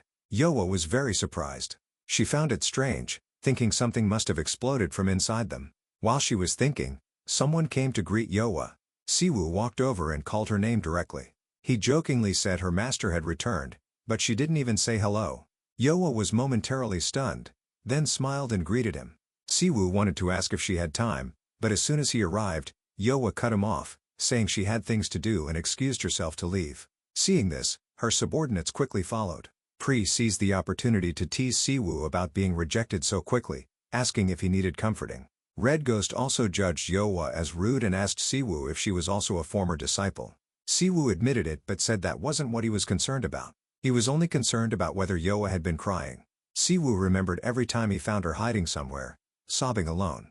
Yowa would tell him to go away. Sewu said she and Shijin were the same age. Why be so disappointed over losing a match? He also wondered why Yowa always hid when she cried. Sewu would pat Yowa's head and say everyone could tell she was crying. Yowa would push his hand away, angrily saying Shijin was his younger brother and would be taught better, while she was just someone he picked up. Yowa said she was grateful he saved a starving child, but she preferred he not interfere in everything.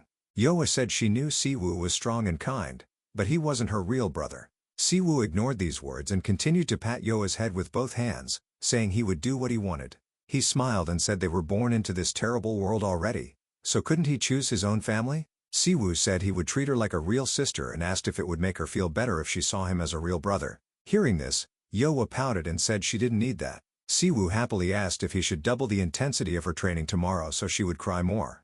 Yowa angrily questioned if he wasn't already pushing her to the limit. Yowa walked along, thinking about how she had said it half-jokingly, but she was serious. She never wanted to be Sewu's disciple or sister. Yowa wanted to stand beside him as an equal, to support him. She wanted to become a comrade to support his ideals. But Yowa understood that she had developed other feelings for Sewu. She also knew she was the daughter of a criminal, abandoned but raised on the dirty money from robbery. Yowa didn't allow herself the right to foster those feelings. Painful as it was, she had to admit Saaxu was right. Sewu shouldn't associate with someone like her. Even so, Yowa couldn't stand by and watch. If she couldn't stand proudly beside him, then from behind, she would fight for the person who gave her a new life. At this moment, Yowa went to see Shijin. He was somewhat surprised to see her. Shijin said he should be calling her the head of Chinhua Bang now, but the meeting hadn't started yet. He didn't understand why she was here. Yowa suddenly called Shijin's name, saying she had something important to say. In a somewhat gloomy room, Dukango said he didn't distrust anyone. He said that since the first gate appeared, the three emperors had always been at the forefront of fighting the demons. In those days, when people were intoxicated with their newly awakened powers and society was chaotic, he never looked down on the comrades who fought for the survival of humanity. But even so, if Choi Disu had made unavoidable deals with the demons to rebuild civilization, Dukango was interrupted by Choi Disu. He said Dukango didn't need to mince words and asked if Dukango had met Sewu and heard him say he was suspicious. Choi Disu said the past 10 years had taught Sewu to keep his tail down, but Dukango, like everyone else, misunderstood. Choi Disu clarified that what he pursued was not the peace of nations or the prosperity of humanity. Thinking of the three emperors made him laugh. Because what he craved was absolute power, and mana had been bestowed upon humans. Choi Disu wanted to push it to its absolute limit. His goal was to defeat the strongest and reach even greater power. As for his deals with the demons, they were all for his own benefit. Looking at the flag on the table, Choi Disu remembered how world leaders had shaken hands with the demons, not just for peace but for their own interests. And now, 10 years later, humanity had established a stronger civilization than before. He mentioned that Dukango also thought this was necessary back then, but now he was blaming him? Dukango was speechless after being questioned. He directly asked Choi Disu what deals he had made with the demons and if he was involved in the disappearance and deletion of Sewu's records. Choi Disu laughed, saying he didn't need to hide anything. If Sewu had returned, he would have the chance to crush him again. And if Dukango wanted, they could face each other directly. Suddenly, a voice rang out, startling Choi Disu. The person said he also had some questions to ask him. Sewu looked at him indifferently from outside. He also didn't forget to greet the person in front of him. Minute Sewu looked down at Choi Disu from above and greeted him. His arm subtly unleashed crackling lightning. The door right in front of him immediately shattered into pieces. His terrifying face and sinister smile seemed magnified before him, excitedly calling out his name. Sewu placed one foot on the shattered windowsill, complaining that he was too high up. He had intended to enter through the main entrance, but the procedures were cumbersome and frustrating. Sewu lightly jumped inside, putting his hands in his pockets, and spoke directly. He stared straight at him and got to the point, asking Disu if he was the one who colluded with Pandemonium and threw him into another world 10 years ago. Disu was so angry he clutched his head and laughed, not believing he had wrecked the place just to ask that question. Since he had cursed him out, Sewu wasn't polite either, mocking him as one eye, urging him to answer his question directly. Suddenly, Disu chuckled at his arrogant attitude. He nonchalantly admitted that he had done it, even saying ridiculously that he was still intact even after traveling to another world for 10 years. Instantly, something flew past his face, shattering a potted plant behind him. Sewu threatened to kill him if he didn't answer seriously, asking again if he had collaborated with the Pandemonium scum, if he was involved in young Minjin's death. Disu still stood there, raising his hand to wipe his face. The murderous intent emanating from him grew stronger, ordering him not to touch Yoa and his disciples. Disu cleared his throat and grinned. Then, he threw his head back and burst into raucous laughter. He looked at the place where Sewu was constantly emitting murderous intent that enveloped the space and praised him. Disu also began to exude his own murderous intent, proving that he had also become stronger during the 10 years Sewu spent in another world. He believed Sewu was no longer a worthy opponent for him now. His face became more excited than ever, wanting to brawl with Sewu. Sewu also used his power, sending beams of light flashing everywhere, ready to retaliate. But before the two could clash, Dukango quickly stepped out and stopped them. He tried to smooth things over and calm both sides, saying they were both SS rank hunters of the nation and shouldn't be fighting recklessly. The people standing around were confused and bewildered. He turned to Sewu, reproaching him, saying the Empire Bang was still ensuring his safety because he was under the management of HMCS. Now was the era of the rule of law. Hunters fighting would attract a lot of public attention. He even used his younger brother to threaten him, forcing him to stop and not continue to cause trouble. Disu, his face full of murderous intent, complained that he was too strict. Then, he began to reminisce about the days when he could fight freely, kill and show off his power without being hindered. Disu thought the current era was incredibly dull and boring. After much rambling, he finally concluded that he was not involved in young Minjin's death. At the same time, Disu explained that he didn't touch Yoa. She had come to him. Furthermore, he sarcastically said his disciples were all useless trash. Having said that, Disu turned around and didn't bother arguing with him anymore, reminding him that next time he should come to him more properly so he could prepare a space where he could go crazy without restrictions. Sewu stared silently at him without saying anything.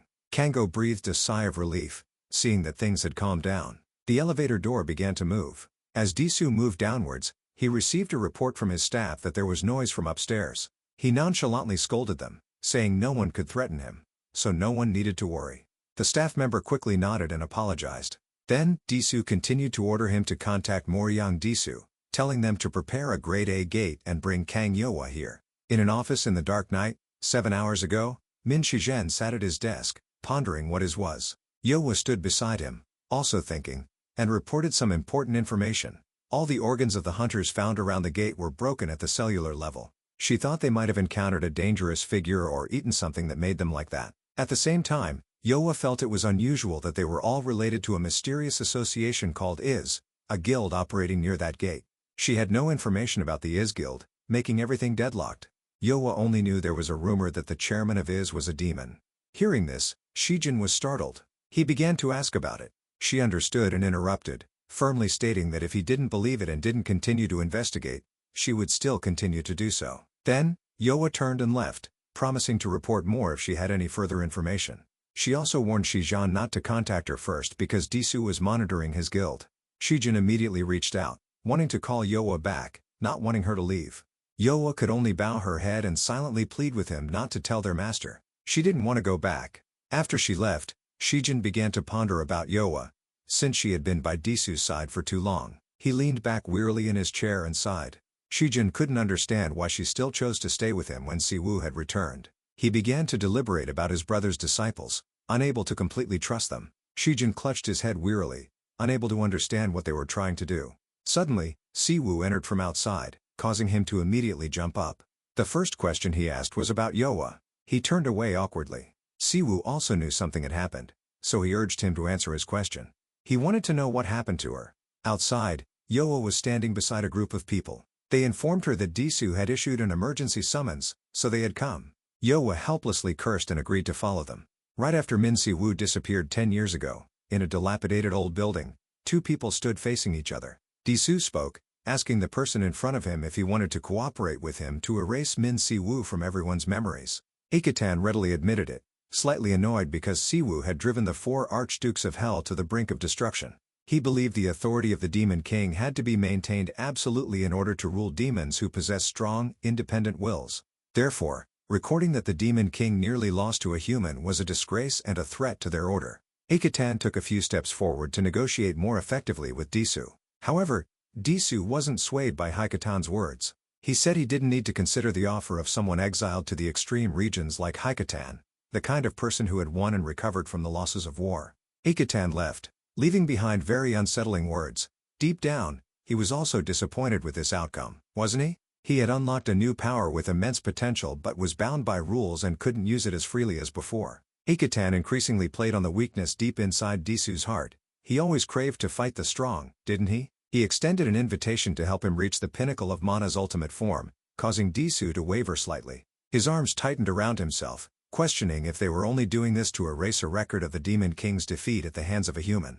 He also questioned that if he became stronger, it would be an even greater threat to them. So why would they help him? Iketan laughed as if he understood all of Disu's heart and thoughts. Demons had very long lifespans, much longer than humans, and all they pursued was the true essence of magical power and the spatial gates connecting the worlds. Disu lowered his head and didn't reply. Seeing that he seemed hesitant, Iketan turned and left, saying he would wait for an official answer from him. Disu crossed his arms and kept thinking about the offer. Inside the Moryang Association's exclusive Efrag gate, Disu stood frozen like a statue. The staff member stood with his hands clasped, reporting that he had prepared an empty gate with no investigational value. He also reported that they had blocked all public access to this gate, confirming no signs of life inside. He turned his head and laughed in praise, asking if the invitation had been sent. He reminded him of the summit tomorrow with some helplessness. Disu turned away uncomfortably. From behind, a voice suddenly reprimanded, "You told me to go on a business trip." Yoa leaned her hands on her hips, slightly annoyed.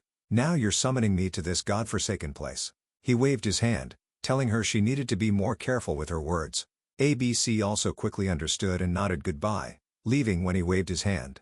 Yoa approached him, not understanding what was happening. Her expression darkened when she heard him say she was related to Min Sewu's disappearance. Disu explained that he had not answered and had not cooperated with the demons, but at the same time, he did nothing to prevent his existence from disappearing from the world.